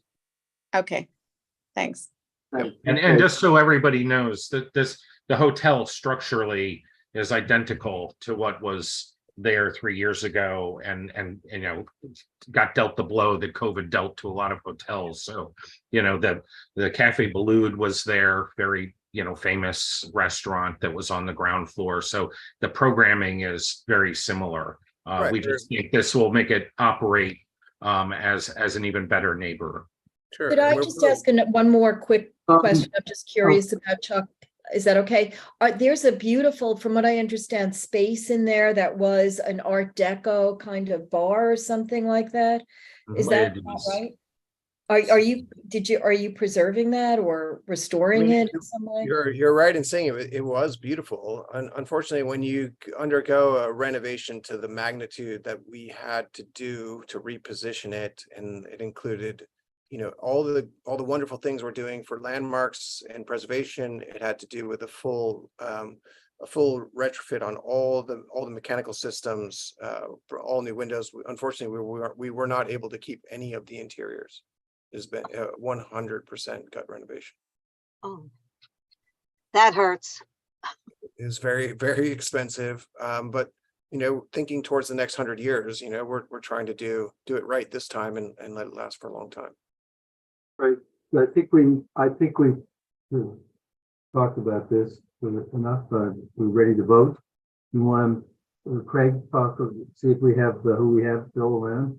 Yes, so it's myself, Chuck, Alita, John McClement, Juno, Lori, Michelle, Mrs. Brown, Paul, Rebecca Dangor, Rita, Stephanie, and Valerie.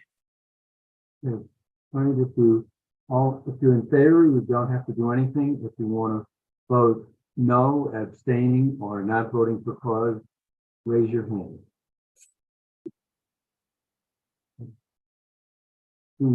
None. I think that passes unanimously. Passes unanimously, 13-0. Okay, Actually, thank just you. have one quick question for Colleen, I guess more than anyone else. If I'm understanding the proposal correctly, it's going to result in the parking meter within the loading zone. Is that an issue that it's going to be not within the actual pay zone, or? Not to us. Not to us. I mean, I know you're saying it's sitting within the maybe 10, 15 feet of the west side of the property line. To us, that's on the sidewalk. It's not interrupting our business. Yeah. We wouldn't ask anyone to go through whatever it takes to move one of those. No, I don't expect that. I just wanted to see if that's an issue with DOT, or if they would need to do anything about it.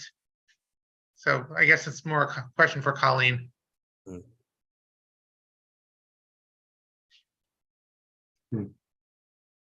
So, Craig, we would have to, once we get that request or the resolution from the community board, we'll take a look at that. We'll evaluate it, and we'll see what changes we need to make, if there's any.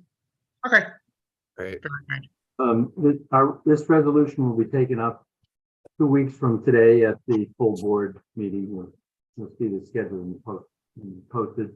And that, I think that will actually be an in-person meeting for the most part, as we're going to that. And so thank you. Great. No, thank you. Thanks everyone on the community board for your support. Again, we really appreciate it. All right. Next item is item 4, a revocable consent application to construct, maintain, and use 3 electrical sockets together with electrical conduits at 112 East 75th Street for Temple Israel. There's someone here for Temple Israel. Do we have anybody? Can you raise their hand so we know who they are? Okay. Can we unmute the jealous?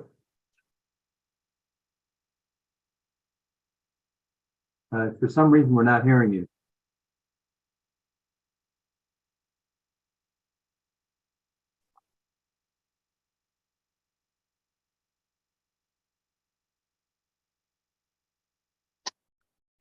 There you go. I think now you can try that. Maybe it has to do with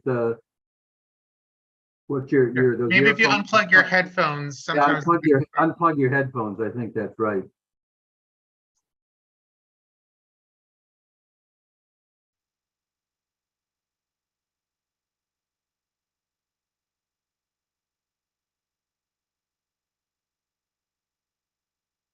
I don't know that we hear him. No, Now we hear you.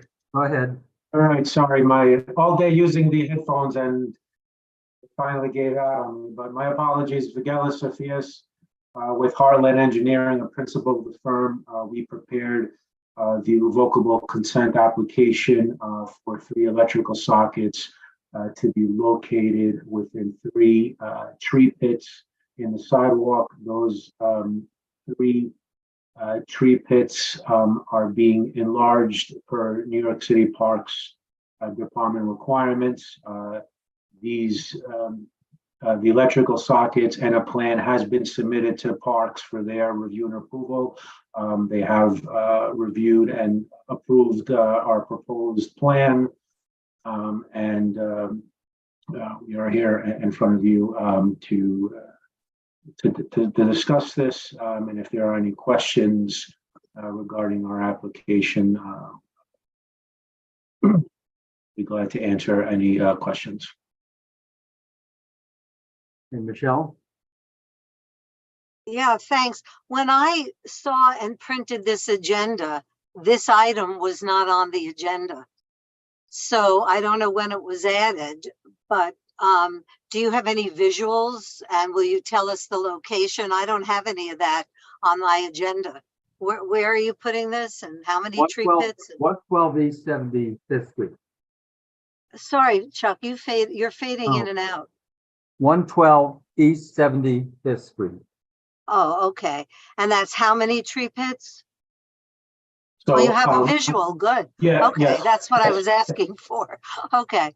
Yeah, so this is, yes, let's start from here. So the location of it is on East 75th Street in between Park Avenue and Lexington Avenue on the south side of the 75th Street. This is the existing building that's being renovated. This is right here is 1, 2, 3 existing trees that are gonna remain. The existing tree pits will be enlarged, and within these tree pits, we are proposing to install 1 electrical outlet in each of these tree pits. The plan that we have here that we submitted to New York City DOT Revocable Consent Unit is indicating in red 1 conduit, 1 2-inch conduit that goes from the building to each expanded tree pit. So this is, I'm drawing that in so that is the tree pit that's being enlarged. And this is the electrical socket that's being installed at each of these tree pits. And running underground into the building? That is correct. And so any maintenance of it, if it goes bad or whatever, you can handle from inside the building? You don't have to dig up the sidewalk, I hope? Yes, absolutely. The main, the panels, the controls for it is all inside the site. So there will be nothing, no disruption to the sidewalk. And you're doing this for attractive lighting, maybe holiday celebrations, something like that?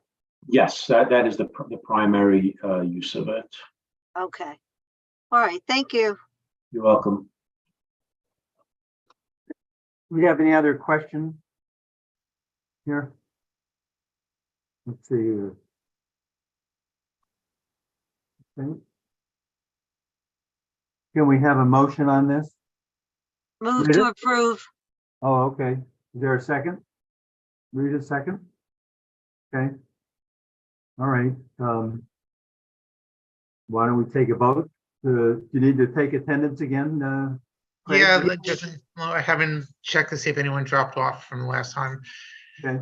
Okay, myself, Chuck, Alita, John McClement, Juno, Lori, Michelle, Mrs. Brown, Paul, Rebecca Dangor, Rita, Russell, so we did have an addition, Stephanie and Valerie. Okay. All right, so if you're in favor of this, you don't have to do anything. If you want to vote no, abstain, or not voting for cause, raise your hands. Rita, is your hand raised? No. Alita, Pam? I missed the discussion, so I'm not going to vote.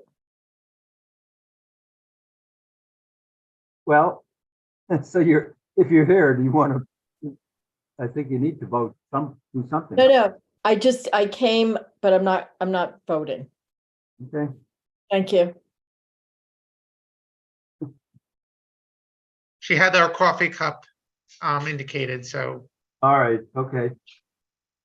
Okay, so I guess that's unanimous. And again, that'll come up, just so you know, in 2 weeks from today at the full board meeting, which will be in person, as I mentioned. That's true.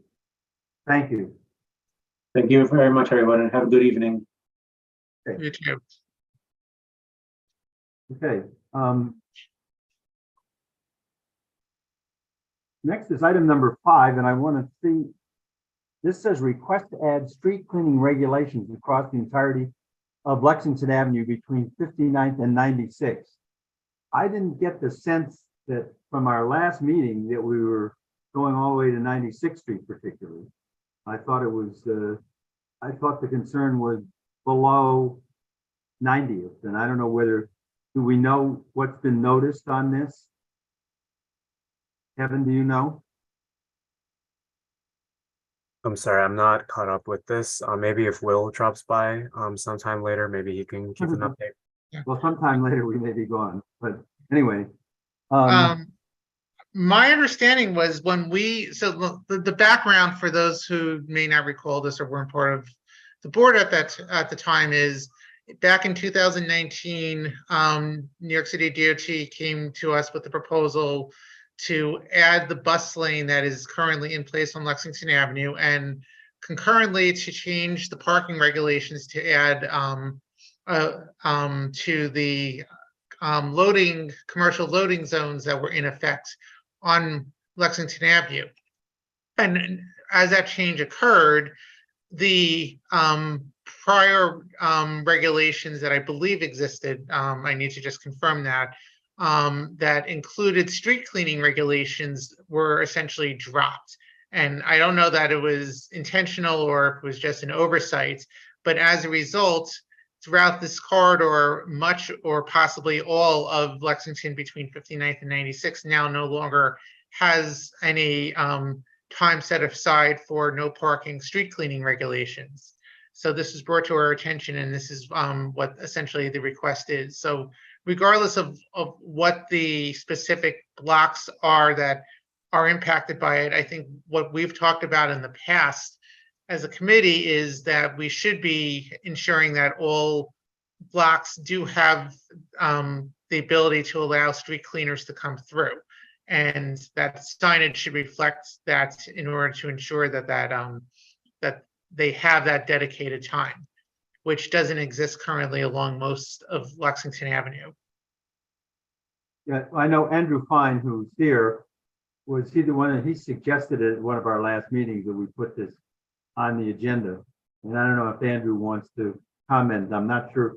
I thought he was suggesting like 90th, below 90th or something like that. But that's the stretch that I walked. I've further had clarification that it was really 59th to 96th. It wasn't that they had specific street cleaning alternate side on Lexington Avenue. It's that they had no standing anytime between 7 and 10 a.m. So the sanitation sweeper had ample opportunity to roll down Lex and clean both sides of the street. And when that regulation was changed after 2019, sometime during the pandemic, when that bus lane went in, they changed all of those no standing from 7 a.m. to 10 a.m. to commercial parking only 7 a.m. to 10 a.m. So now there's no hour of any day that there is no parking in the parking lanes. So what happens is the sanitation's explanation is they do their best to get there. The problem is when they bring their sweeper through, all the parking spots are taken. And then you have most of the double parking spots are taken as well. So there's absolutely, if you're going to put a percentage on it, back of the envelope, maybe 5% of all the parking lane gets swept, or the curb gets swept. 95% easily just does not. So I noticed that because in talking with businesses on Lexington Avenue in the 80s on a separate issue, which was actually food trucks parking there, new food trucks, I noticed and businesses noticed it's just filthy on Lexington Avenue. And the reality is it happened because they changed this regulation and sanitation no longer has access to the curb. So therefore, I've asked DOT to change that regulation. DOT said come to CB8. So here I am, and I think it's logical that they at least make an hour a day or whatever their sanitation is comfortable with, so that they have access to the curb and that they can sweep. Yeah, and I just double checked, and currently it looks like from 94th Street South is where the commercial parking zones exist, where there is no time of day where there is no standing or complete prohibition of parking. And I believe Correct. that other avenues have, I think it's a half hour dedicated to. I think you're right on that. I think it's like 8:30 to 9 on 3rd Avenue, something like that. But and they do sanitation efficiently passes through and sweeps every day Right. during that restriction. Right, and I just suggest we don't need to be prescriptive as to the specific time or length. We could just make the Right. request that it be Right. provided, and obviously DOT and sanitation will coordinate to work on the precise times that work within the constraints that they have in terms of the street sweeper schedules and the runs that they do and such. Right. I'd like to thank CB8 for taking this up in a fairly expeditious fashion, and hopefully we can make the neighborhood just a little bit cleaner. Thank you, Andrew. And so Craig, we're pretty sure this was noticed, everything here is appropriately noticed. I don't know that it was that we posted anything, because I thought that hasn't happened since before the pandemic, where we've been posting entire corridors. But this was made, the agenda was clear that it included. That's why I put 59th and 96 on there. I just wanted to include the entire length to cover all of our bases. Okay, Rita Hopper. This is a no-brainer.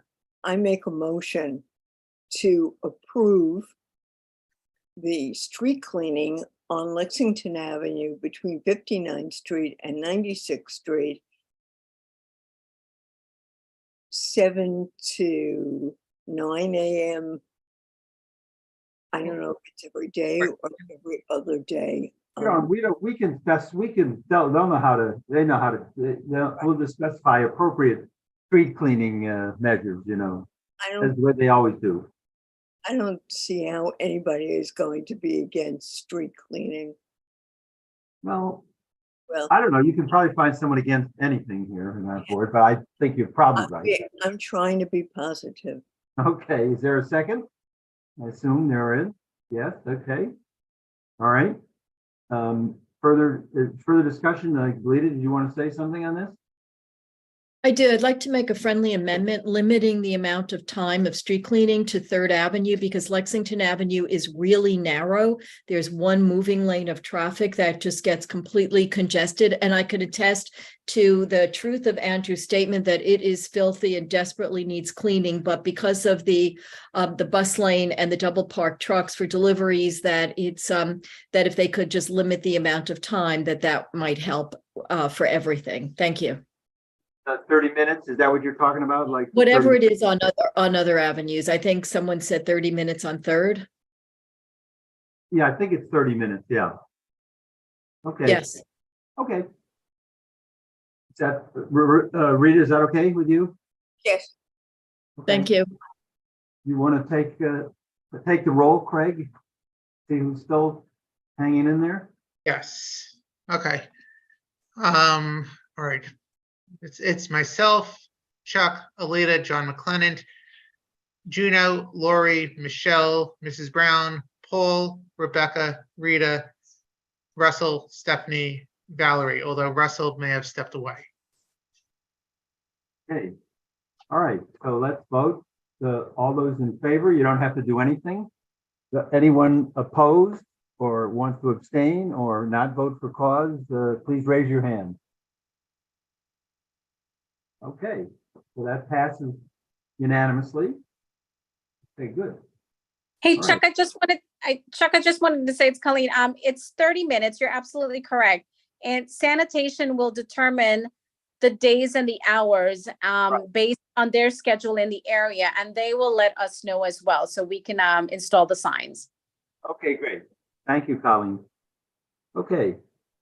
Item number 6, this is e-bike safety, and it's discussion of potential licensing and registration of bikes. I assume we're talking about e-bikes here. Yes. And this again was Andrew Pine, I believe, who proposed this and asked us to bring it up.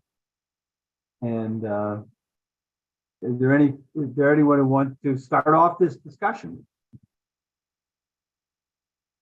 Well, Andrew has his hand up. Andrew, yes, Andrew has his hand up. Go ahead, Andrew. All right, back again. Thank you, gentlemen and gentlewomen of CB8. Obviously, we have a problem. Since e-bikes were legalized by the city 4 years ago, they've completely run out of control. I think everybody's experienced either getting hit by an e-bike or swiped and nearly hit by an e-bike. And we're all basically either victims or potential victims. We have the problem, and it's multi-leveled. The e-bike batteries have killed 13 people in fires, and we've seen how explosive they are and how hot the flames are when these things blow up. We also have the issue of these e-bikes being used, the e-bikes and scooters, the plateless scooters, being used in the commission of crimes. A good example would be the Dayona Deli murder on 82nd and 3rd Avenue, where the guy took off in a plateless, I think it was an e-scooter. It may have been gas powered, but it was one of those Razor things that go like 50 miles an hour. But for one reason or another, none of them are plated. In general, we have like an electric vehicle safety problem, and we have a micro mobility. I mean, they have all these words for this, but we have an issue. I think everybody would agree that we need accountability of e-bikes, scooters. We can't permit mopeds from roaming the street without plates or with obscured or obstructed plates. It's really just turned into the Wild West out there. I helped start a group called the E-Vehicle Safety Alliance, and the response to this group has been overwhelming. Literally, just over a month into announcing that we were forming this group, we brought out 44 live people, mainly seniors, to the West Side Democrats meeting, and had a constructive conversation with Brad Hoylman. And I'm sorry, I forget what his hyphenated name is, Hoylman Steele or something like that. In any case, we're calling for, and by the way, if people are interested in this, we do have an email. It's nyc.evsa for E-Vehicle Safety Alliance @outlook.com. I think I could put that in the chat. But we're basically calling for all motorized vehicles, whether they're motorized by gas or motorized by an electric battery, that they should be registered, licensed, and insured. They should have license plates. So if somebody gets hit, there's accountability and there's insurance to pay for the injuries. We also think that batteries should be inspected. These bikes should be inspected, that the battery should match the brand of bike. They should be appropriate for that brand of bike, or UL listed to be appropriate for that bike. There should be basically a registration sticker that's put on the bike and put on the battery that matches. That way we know that they're not going to burn the building down when they charge the battery. We are vehemently opposed to the quote unquote pilot program where the city has now allowed e-bikes to take over Central Park, which is just ludicrous. You give them an inch, they take a mile. They're now all over the pathways as well. They're not allowed there. They shouldn't be allowed on the roadways. It's our last kind of oasis. We need them out of the park. This is all fueled and funded by a special interest lobbying group. I think we're all very well aware of transportation alternatives and what they have, and their sponsors being basically apps and traffic cam companies, et cetera. And we're done with it. I mean, the vast majority, I think if you polled everybody in this chat room or whatever you call this, if you polled everybody, I think you'd be at like 95% of all people say, yes, this is ludicrous. This has to stop. We also think that all these delivery bike guys should have identification on their backs or their vests that they were supposed to have. And somehow that identification law that made it through the city council years ago got discarded when they started working for multiple apps, not just one restaurant. I don't know if I'm missing anything here. Oh, riding on the sidewalk, forget about it. The penalty for riding on the sidewalk should be your bike is confiscated and you get it back after you pay $500. If you do it twice, you lose your bike and you lose $500. And this may sound really punitive, but that's not the intention. The intention here is to change behavior, because the second the word gets out that your bike's getting confiscated, then guess what happens? It doesn't happen anymore. They stop riding on the, yeah. I know when I was a kid and I was 7 years old and I rode my bike on a sidewalk, I had every senior in the neighborhood screaming at me that this was inappropriate and you can't do that. And guess what? I didn't do it any longer. So we need this problem taken care of. We got to stop with the running the red lights. We're all motor vehicles should obey the law. We need this reinforced. And I really appreciate the opportunity here to mention this. Again, it's NYC-EVUSA at Outlook, and on Twitter, NYC_EVSA. And we do plan to have an e-vehicle safety town hall on the last Wednesday of this month.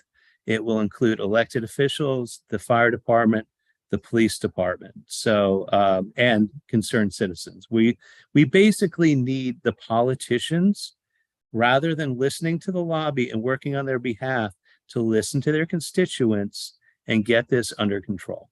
That's all I have to say. I really thank you for the time. Okay, we have another member of the public that I see, that Dylan Geronimo Kennedy. Can we unmute Dylan? Hi, can everyone hear me? Yeah. So before we begin, I just want to start that there is a distinction between e-bikes and mopeds, and I know that they've been kind of overlapped and they're both worth discussing. But as of right now, and I sent a link from the DOT kind of detailing the differences, but I think a lot of the concerns are about mopeds, which as of right now are required to have vehicle registration, are required to have license plates. These are the kinds of vehicles that are going above 25 miles per hour. They have no operable pedals. These are still being used.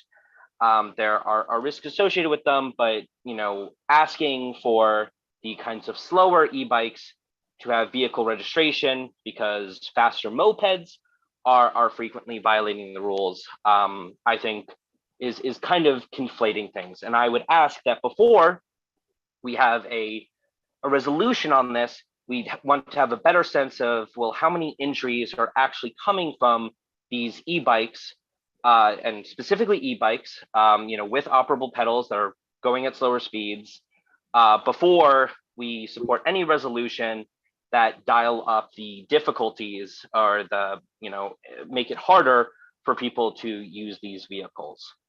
The second point I would make is that there was a comment before that 95% of the people on this call would have issues with e-bikes and mopeds, and that may very well be true, and we'll have a vote and we'll see. But there are people who are a part of this community who are not necessarily on this call. I'm not a deliveryista personally. I don't know if we have any members of the board who are, but I view them as members of our community too. And I don't think it's should be held against deliveryistas who are quite likely delivering dinners to people right now, that they're not necessarily present at a community board meeting here. I will say I am concerned about batteries. I would not necessarily support something where people are pulled off the road and have their batteries inspected. But I do think there could be regulations for bike repair shops or any kind of sales to limit certain batteries, because I know that the battery I use as part of a city bike user is held up to a higher standard than other ones. And I think we could certainly limit any places where there's a repair or any place where there's commercial charging or sales of it to ensure that those are safe. The final comment I would make is that if the community board does decide to take any action on something like a $500 fine for a bike, which would involve confiscating it until you pay it, and then for a second offense, just confiscating it completely, I would ask that if we endorse such a high fine for bicycles, that we would also enforce such a high fine for cars speeding or running red lights. I understand that driving on the sidewalk is annoying, and I do not do it, and I hate when people do it. But there are also huge risks to speeding and running red lights in a car. And if we want to have $500 for first offense and confiscation for second, I ask that we enforce that uniformly. That is all. Thank you very much and have a wonderful night. I just asked Kevin if he could put on the screen the NYC DOT graphic, which shows the summary of the different types of e-bikes that exist and the distinction between the e-bikes and the mopeds and which ones are legal and illegal. And actually, yes, so this is it. You could see, I think scroll up one more line if possible, please, Kevin. So you can now see here, there are 3 different classes of e-bikes, and then there are 3 different classes of motors. And each of the classes of e-bikes are the ones that have operable pedals, and those are different from the moped class A's, B's, and C's, which I know is a separate issue. And then there are those that are let's say the illegal ones that have no licenses, no license plates, no identification whatsoever, and look like mopeds, but may not be fall within one of these classes. That's where I'm a little unclear as to what it is, but I just thought this would be helpful just for reference as we're talking about the different types here. Thank you very much. Thanks, Greg. I think we had a couple of other people here who, let's see, members of the public here first.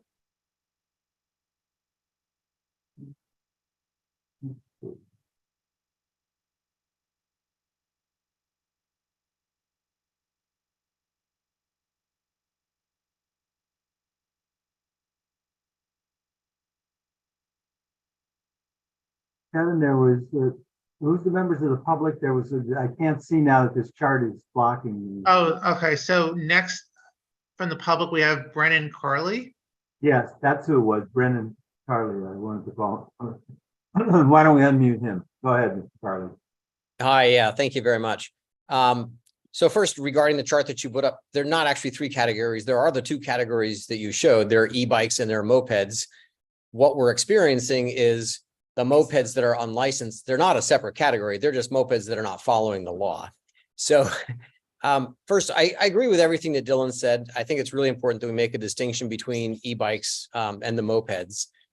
My view is that true e-bikes don't really need any additional regulation or licensing other than the batteries, which should meet the underwriter's laboratory standards. But critically, the existing laws need to be enforced, and they're not. E-bikes of any kind, whether e-bikes or mopeds, should not be running lights, should not be going the wrong way, should not be on the sidewalk. And that's really a major problem. I mean, frankly, NYPD generally doesn't enforce those laws. So I think there's actually, though, two things that need to be addressed. So first, I think a resolution basically encouraging NYPD to enforce the laws that are on the books would be a huge start, right? Writing new laws, if the existing laws are not being enforced, is not going to be terribly helpful. New York State already has laws in the books that require mopeds to be registered with license plates and driver's license required. They're not allowed in the bike lanes or in the parks, never mind going the wrong way or running lights, and the laws are simply not being enforced. So I think we need to encourage NYPD to enforce the existing laws we have on the books. The second, I would call out the fact that there's a significant gap in the existing law, which allows the e-bike stores to sell illegal mopeds and motorcycles with impunity. In particular, I would call out Fly e-bike. I'm sure many of you have seen, I see Fly motorcycles driven all over the city without license plates. You know, next time you see one of these things zipping by, 3 times out of 4, it's a Fly e-bike. And it's basically an unlicensed motorcycle. I think the answer to that is mopeds and motorcycles that are sold in New York City, or frankly, New York State, should be registered and have license plates before they leave the shop, and hold the shop accountable for selling only legal and only registered e-bikes. Because I've talked to NYPD, I've talked to the local precinct, and one of the things that they have said is they cannot chase down every e-bike. And there's obviously a safety issue if you have, police in cars trying to chase after these unlicensed e-bikes. That creates, safety issues of its own. So I think trying to enforce them on the streets is very difficult. And I appreciate that it's hard for NYPD to do that. But I think if we can stop them from leaving the shop without license and registration and require the shops to only sell legal bikes, I think that will have a significant benefit. By the way, I think State Senator Liz Krueger has drafted legislation to that effect. I don't know where that stands right now. I don't know if it's been tabled or not, but I think encouraging that kind of legislation is something that we should be taking action on. Thank you very much. Thank you. Another member of the public, Kathy Brady. Can we unmute Kathy Brady? Mute. Very good. Hello. I just thank you for posting that chart, because you see that the e-bikes do in fact go as fast as the mopeds. Now, what's happening here is that wealthy, powerful, politically connected apps like Lyft, Grubhub, who contribute a lot of money to our dear politicians, they are incentivizing these drivers to go as fast as they can, to deliver as fast as they can the food that many of us order. So this is the problem. Our sidewalks, our streets are not safe. There is a desire on the part of EVSA, whose meetings I have attended, to have e-bikes classified as mopeds, to get licenses, to get registration, so that when people are hurt and maimed, as many bicycle riders have been, there is the hope that someone who may have insurance can help pay for the horrible medical bills that are resulting. Cars are licensed and you can see them coming. We all want to make the cars the enemy, and that is a problem. But the fact is, you can see them coming, and the drivers are licensed, and so are the vehicles. So it has been said by many of us who have approached the police about enforcement, have been told, the police have said, we are told not to enforce laws against the drivers because we don't want to be accused of picking on yet another minority group. This is very sad. I feel for these drivers but they are the tools of powerful interests who are making our streets unsafe. And as we order from these people, we are enabling them. So I hope people will look into EVSA, and we have a problem. New York is dying and it is becoming unlivable. And e-bikes are a big part of the problem. Thank you.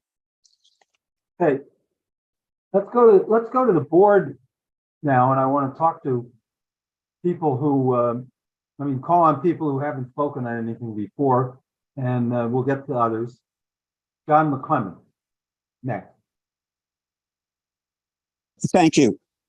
This is an issue that I've felt passionate about for the last several years. I frankly don't make a distinction between e-bikes and mopeds. To me, they're equally dangerous when I'm trying to cross the street. And it's a judgment call for them whether they stop for the light or not.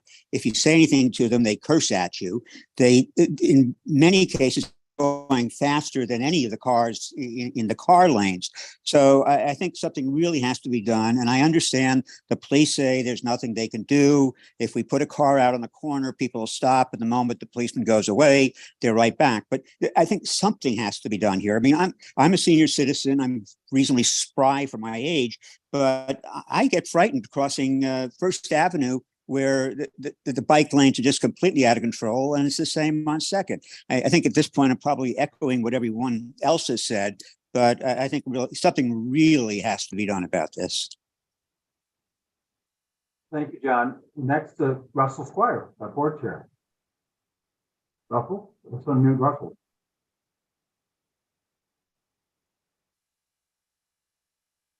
Hey, sorry about that. So I'd like to make a resolution, and if it's seconded, speak to it. And the resolution is that we call for license plate, registration, and insurance requirements for e-bikes and mopeds. That we call for a requirement that e-bikes and mopeds have to be registered before they leave the store. And that we want enforcement of safety rules, and that to the extent that somebody who is violating the rules is employed by a restaurant or delivery service, that the penalty should be enforced against the service rather than the individual driver. And if there's a second, I'll speak to that. Is there a second? Do we see? Yep, I see seconds. Okay. Yes, number of seconds. Go ahead, Russell.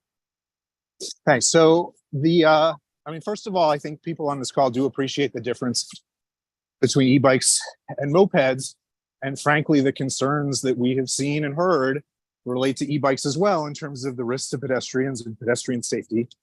I think, there's been a lot of talk from this board for a long time about the importance of enforcement of existing rules.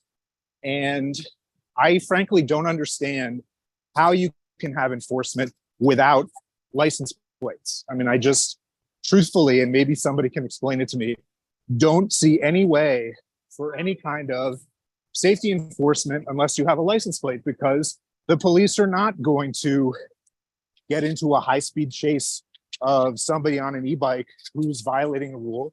And as Brendan said, nor would we want them to. And so unless you're going to have some means of identifying people, if you're not going to be chasing them down, there is no possibility of enforcement. So that's why I think we need these rules. I think the registration before people leave sort of speaks for itself. And so I hope we can pass this resolution. Thank you, Russell.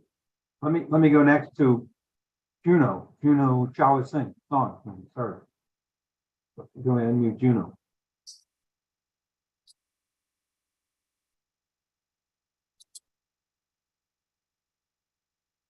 Okay, so this is not really related to what Russell said, but I think along with, even if you guys are going to do any enforcement, this is separate from enforcement. Part of the reason why people on e-bikes are going on sidewalks is because it's just too dangerous to go on the street. And if you end up going on the street cycling and you do this for your job for multiple years, like it's without a doubt you're going to get hit and you're going to get hurt. So part of the solution is to create more bike lanes, and that's going to end up meaning that there's less need for enforcement as well. It's going to make every other aspect of the job easier.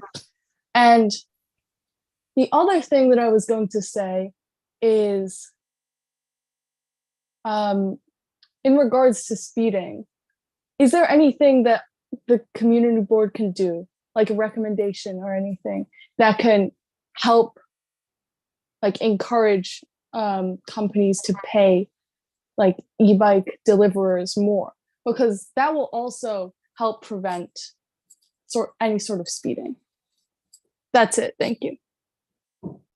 Juno, I'd just like to point out that this committee and the board actually have called for protected bike lanes whenever possible, because we think that's really the solution to protect bikers and others. And we've got some, and I think we'll be getting more. But I think that's what you're saying, that we need more of those, and I think we all agree. Okay, let's see. Let's go back to let's go to Alita Camp then. We'll go back to. If you want to speak, have people who haven't spoken before, Mrs. Brown had her hand up as Oh, well. I'm sorry. I didn't see that. I can't. Mrs. Brown, please. Thank you very much. I just wanted to add to Chair Squire's resolution that it's important that we take action now, because pedestrian safety is at a critical point. I use a walker now more and more every day, and I am intimidated even when the light is in my favor to cross the street. And we need to do better in monitoring, oversight, but more importantly, enforcement. So I support his resolution, and I encourage all board members to do so. We need to take action now. Thank you. Okay. Steve. Okay, anyone else? Let's go back then to Alita. Thank you. The argument that any kind of restriction will make it less likely for people to ride bikes has been raised by at board meetings before. People have to do things to get marriage licenses, to be able to vote, to drive a car, to be a lifeguard, all kinds of things that they still go ahead and pursue their hobbies, their interests, even though, and their choices, even though there are restrictions. So the idea that if you impose regulations and require that bikes, and I'll just include everything under bikes, even though I don't necessarily mean the pedal ones, will inhibit people and make them less likely to ride, I don't think is a reason not to require enforcement, because as Mrs. Brown just stated, not having regulations, not having registration chills pedestrians and makes it less likely that people will be out there crossing, but there is no organization protecting the rights of pedestrians as there is for the rights of bike riders. Second of all, I was told by police that the little mini motorcycles that I keep calling them are less than the CC requirements by the state to demand regulation. So they're 49 CCs rather than the 50, and that's why they don't need license plates. So clearly there's a lot of, to me, it sounds like there's a lot of confusion on this issue, and understanding the reason that they're not regulated, I think would be a help. And for whoever said that they should not leave the stores, like cars can't leave an auto lot without a license plate and registration, is exactly right. And that's what we should be looking for. So I'll stop there and fully support Russell's resolution and hope that everyone else does as well. Thank you, Chuck. Thank you, Craig. And thank you very much, Russell. If I could just interject for a second, I'd like to just take a moment myself to be able to just say something, since I haven't really spoken about anything tonight. I just want to express that my concern with where we're going with this is that we're being overly expansive here. And I think there's a distinction to be made between the e-bikes that are truly the ones that are most dangerous and the ones that are really meant to help out the pedal assist ones that are really often used for recreational purposes, and the ones that are, I think, are least problematic, and the ones that are not being used exclusively by almost exclusively by businesses and deliveristas and such. And speaking about that as well, I do think that we have to try to figure out how to balance the concerns, and all the concerns that have raised, at least in my mind, are valid. For sure, clearly there's an epidemic here with bikes that are misbehaving, and mopeds and certain types of e-bikes that are operating illegally. But at the same time, this is going to, I think, present issues for the people who are relying on e-bikes to make a living, and people who are struggling most to just try to make it by. And I think there's a lot of nuance to this discussion, and I feel very uncomfortable being in a position having to vote on something where I think there are some aspects of what we're talking about that are certainly worth considering, but I certainly am not at a point where I can comfortably vote yes by any means. So I just want to at least put that out there. Thank you. Thanks, Craig. There's a couple of other members of the public who, let's see, Evelyn David, I think, on this. Can we unmute Evelyn?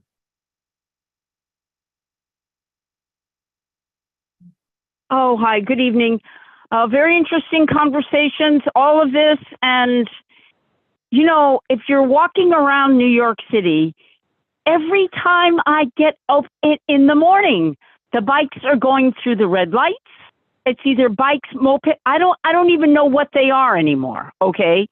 So it's really unfortunate. I remember I was standing on a corner when a bike or one of these things went by through a red light, practically knocked somebody down, and the police were on the corner doing something. And I looked at one of the policewoman, and she just shrugged her shoulders. She said, "We can't do anything. There are no rules." Now, that was what she thought. There needs to be some kind of regulation for all of this. Doesn't have to be onerous, just has to be regulation. Okay, a long time ago, I thought with the city bikes, if the city bikes had license plates on them, when you go to take out a city bike, you put in your charge card. If you do something horrible to somebody, you knock them over, you go through the red light, whatever, the police can get the license plate. We'll know exactly who it was that took that bike out because of the charge card. Anyway, I know the discussion is going on. You're all attacking from many sides. I just have another little issue going on with this restaurant that is 1 inch away from the bus lane, okay, on Lexington Avenue. Evelyn, stop. Yeah. Let's not get into that. Okay. We're talking about this. Oh, okay. Well, no. All right. Okay. No problem. No problem. So continuing on about bikes, etc., they do not all obey the direction of the street. And I know you know that. Many times they're going the wrong direction. So, I mean, there's got to be something that this community board can put out there that's not too onerous. People that ride bikes, e-bikes, whatever they're driving, whatever they're riding on, can go, "Oh, I better not do that." That's all, right? Because they're not paying attention and they're doing whatever they want. And they flipped you the bird if you look at them cross-eyed, if they've gone, Evelyn, you know. Evelyn, please, So anyway. Please, we have a lot of people who want to speak on this. Oh, okay. Thank you. Thank you. Okay, can we keep our remarks, concise here, because we have a number of speakers and we don't want to be here all night on this particular item. Who can help it? Let's go to Leah next, who hasn't spoken on this. Thank you very much. I'm a little surprised that I don't think there are any representatives of our electeds on tonight, considering that this item was on the agenda. And I know in the past that some of our electeds have not been in favor of any regulation of the various kind of bikes that are out there. But what do we know what the position of the electeds are and why they're not engaging in this issue? Well, we have someone here from the representative, the Assemblywoman Seabright. And I don't know if anyone else is here from any of the other elected officials. But I will just tell you, from a political point of view, we can pass all the resolutions we want, but we're not getting anywhere with the state legislature because they clearly, and you can ascribe it to anything you want, but they clearly are not going to want to do any further regulation. In fact, there was more regulation on this, and they have actually loosened up what the regulations are with regard to these kinds of things. So that's the political landscape, if you want to know what it really is. Okay. I don't know whether anyone wants to comment. I don't know whether we have Harley needed. I don't know whether he doesn't have to if he doesn't want to, but he's here. Okay. Let's go back to Andrew Fine here, with member of the public, and then we have another members of the board. Andrew. Thanks, Chuck. Yeah, in my presentation, I missed a couple of things, but in regards to the graphic that was shown, I feel like this graphic is really, really misleading because there's the column that says, how fast can I go? And the fastest class of e-bike, it says 25 miles an hour. And the reality is it's not, how fast can it go legally is 25 miles an hour. How fast are the highest throttle count e-bikes capable of? Probably closer to 40 miles an hour. So it's a small point, but it's a big difference, and it's innocuous in a way, but it's not how fast can you go or how fast is it capable of going, but it's the law. That's what the graphic shows.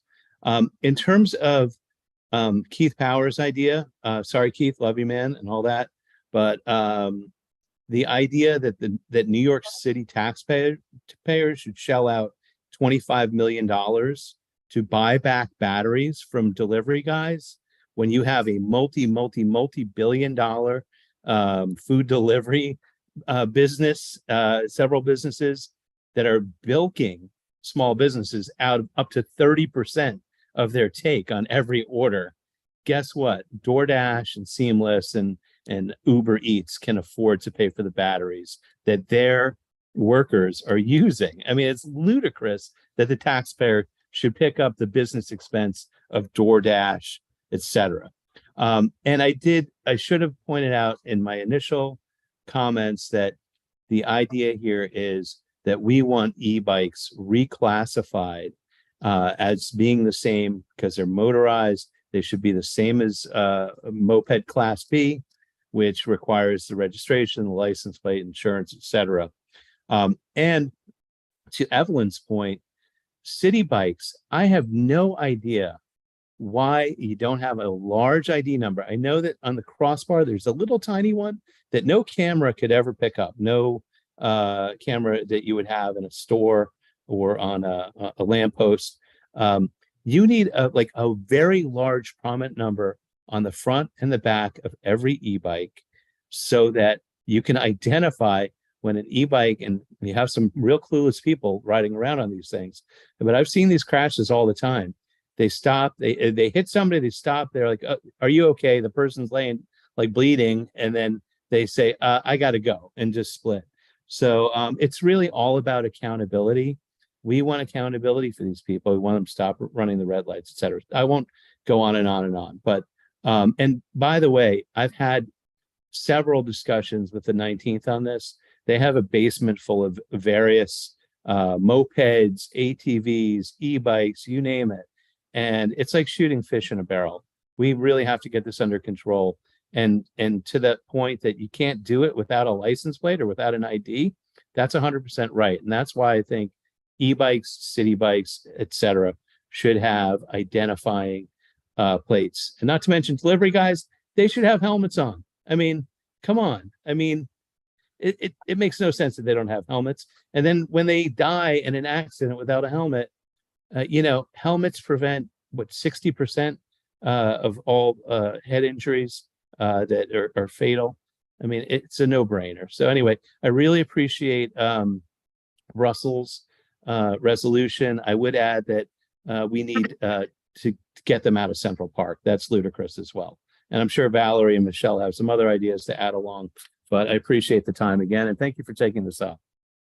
Okay, Rita, Hopper?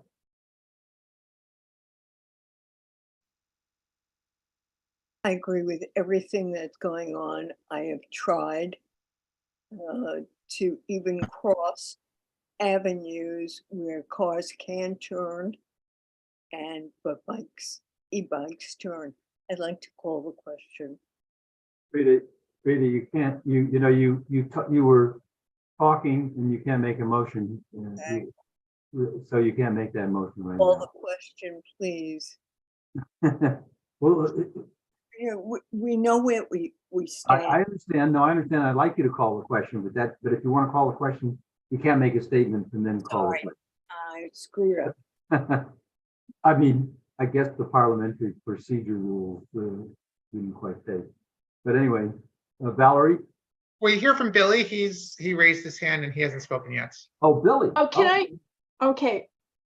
Can I just, Well, let Valerie, I call on Valerie. Let Valerie say what she wants to say. Go ahead. appreciate that. I'd like to offer a friendly amendment to Russell's resolution to additionally call for the immediate suspension of the pilot program for e-bikes in Central Park. If he agrees, then I'll talk to it, but. Can I question whether that's actually germane to this discussion? That would be something I would think would need to be noticed and be part of a different discussion. Why is that? Because we're talking about licensing and registration, not Central Park and usage. Well, okay, well, I don't know. Why? I accept it as a friendly amendment, but I defer to the chairs on the, whether it's in order, but certainly as relates to Probably, whether I'm okay with adding it, I am. Craig, I think it's probably, germane enough. Okay, if you think so, that's fine. Okay. Russell, Well, you accept that, Russell? Yeah. Yeah, okay. Thank you, Russell. I just want to say, I just want to step back for a minute. In my capacity as the president of the East 72nd Street Neighborhood Association, we had a public safety meeting with the 19th precinct on June 20th. And I can't tell you the number of seniors that are becoming shut-ins. And this is the Upper East Side is densely populated by elderly people who are becoming shut-ins because they are afraid to leave their apartments and walk on the sidewalks of the Upper East Side because of the massive proliferation of e-bikes. And Central Park has also been a sanctuary for these people. And they are already talking about how the pathways are overrun with e-bikes and e-scooters and e-vehicles. And I think we need to nip this in the bud before it gets so out of control that, it's just getting beyond. And I will say that one of the things, and I'm not putting this in the resolution, but part of the problem is, and, I was in a meeting with Commissioner Sechat before she announced her resignation. Bikes are not allowed on the sidewalks of New York. And the problem is that the traffic police have not been empowered to hand out any tickets. They have not evolved as a police force in terms of enforcement. And something needs to be done to empower these guys to give tickets and confiscate bicycles. They're supposed to be traffic police. And this is part, whether you like it or not, this is part of traffic now, and that should be part of it. And I just want to say, in addition, that, look, I walked over the 59th Street Bridge on Sunday. It was like having a car coming right next to me in the pedestrian lane over the 59th Street Bridge. E-bikes were speeding.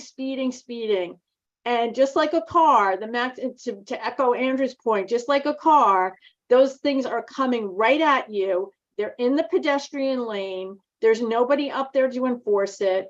And, just like everything else, this is another situation where, somebody rolled out a program, authorized e-bikes on the streets, and didn't figure out how they were going to be, how these rules and regulations, or if there were any rules or regulations. They just said, okay, like put this on the NYPD's plate.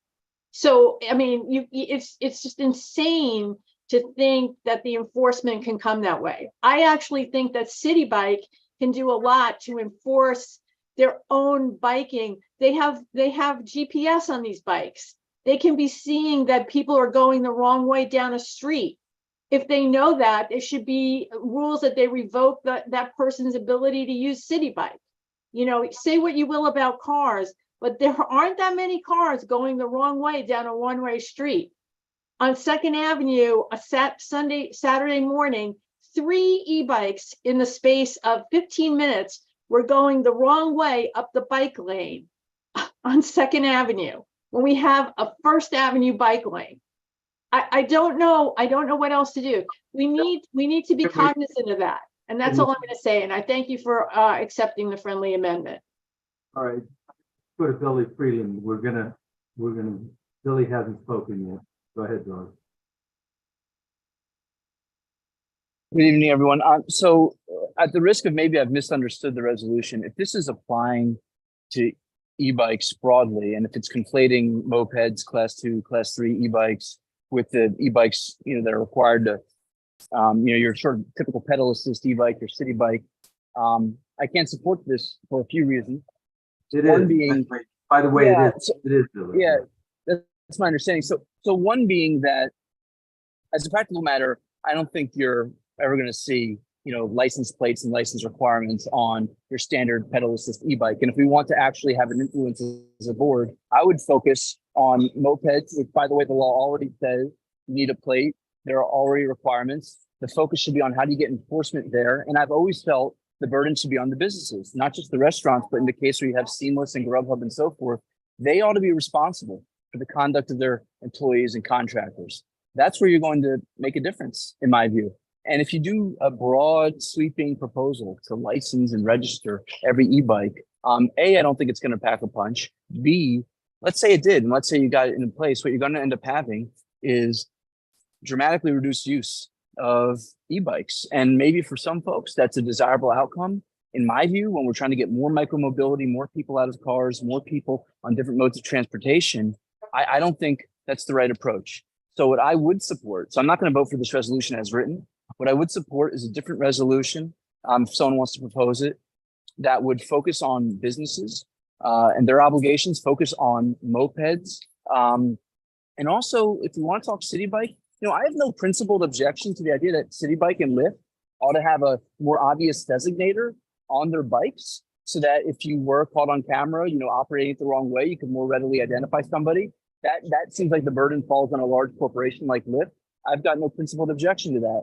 But I think this resolution as written is way too broad.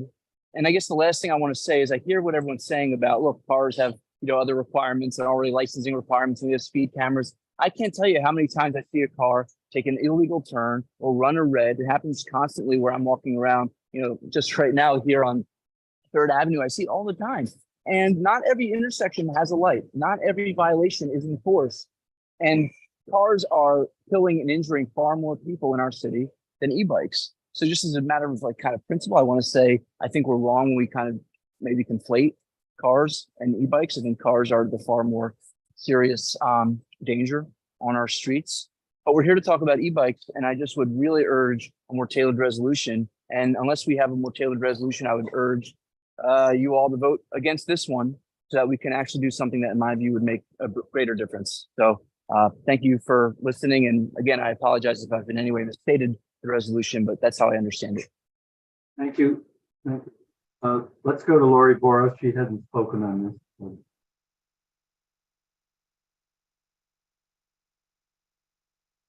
Thank you, Chuck. I don't really have a lot to say about this because I basically agree with what Craig said, and also with what Billy said, and also what with Juno said, that I think we're trying to, the way I see it, the major problem is these vehicles on the sidewalks. That is a real danger and a real problem for everyone.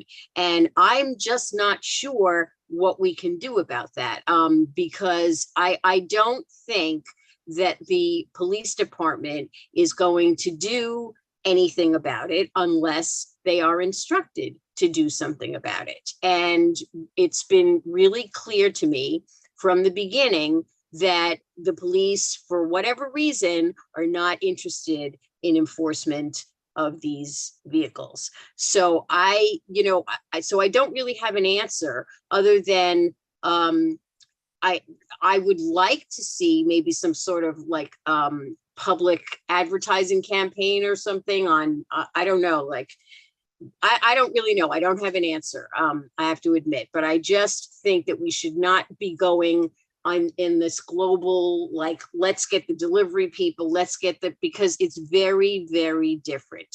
The only thing, let me ask this question. Do you think it's possible for us to get representatives from the big three, you know, the Uber Eats and the whatever the other delivery companies are, DoorDash and whatever that, Grubhub?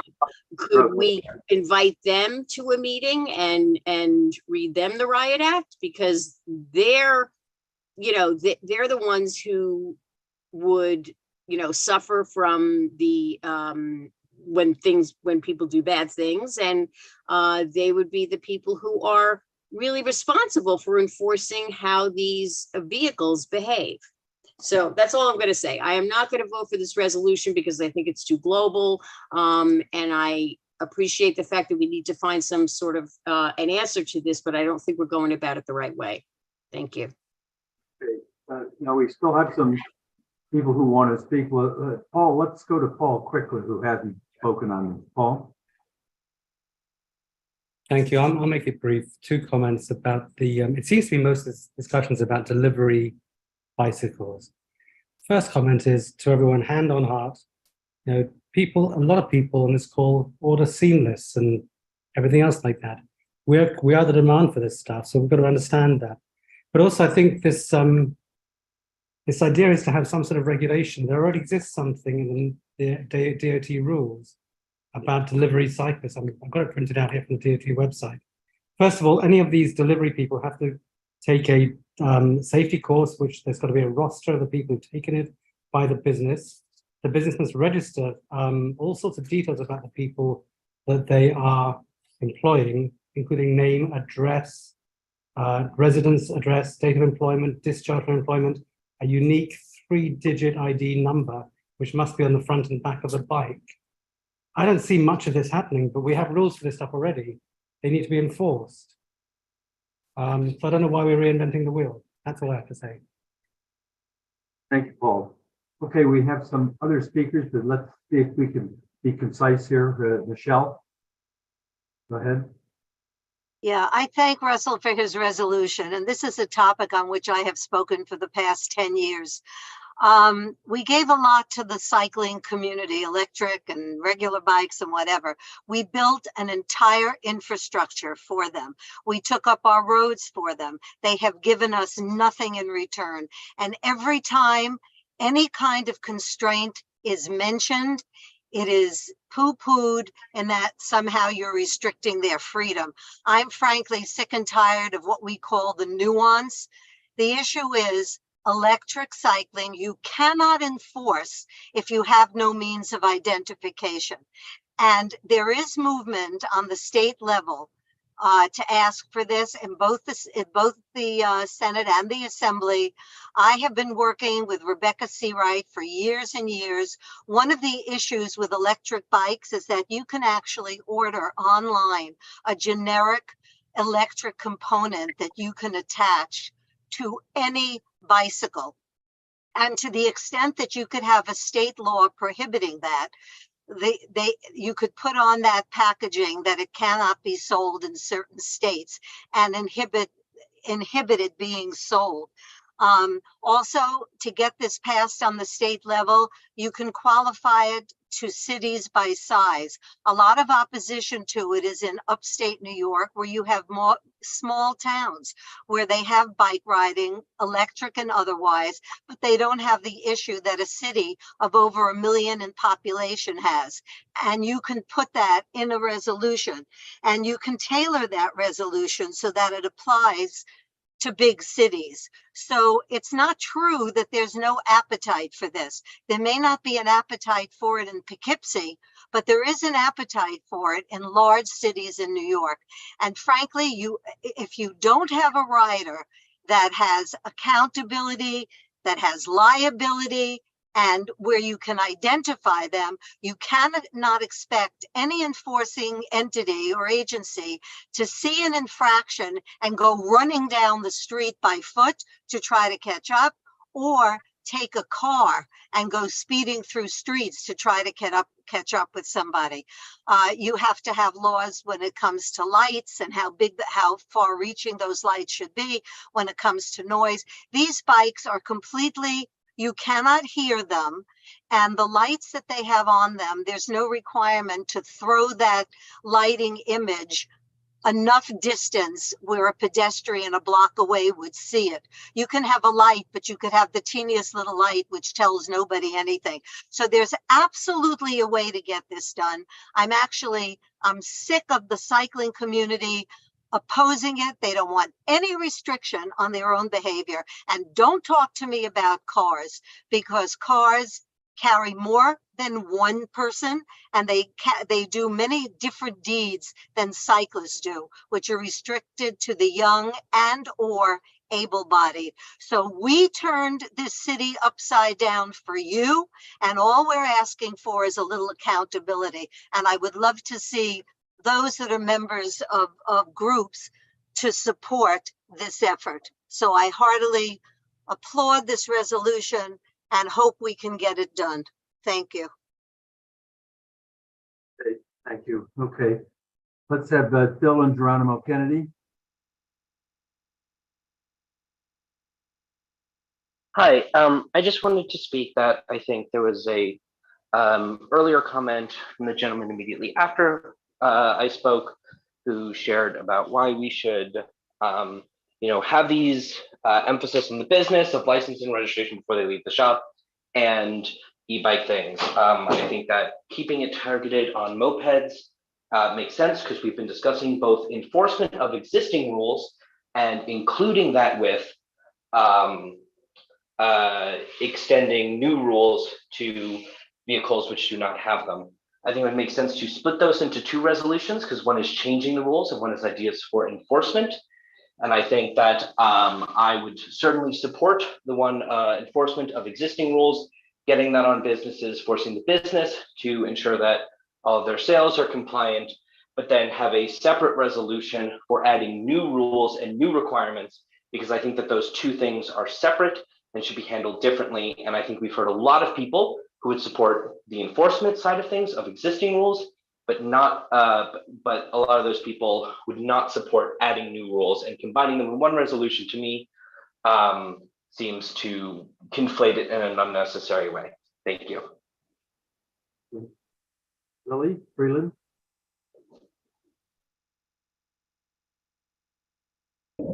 Sorry about that. I didn't mean to raise my hand. Okay. Alita? Pam?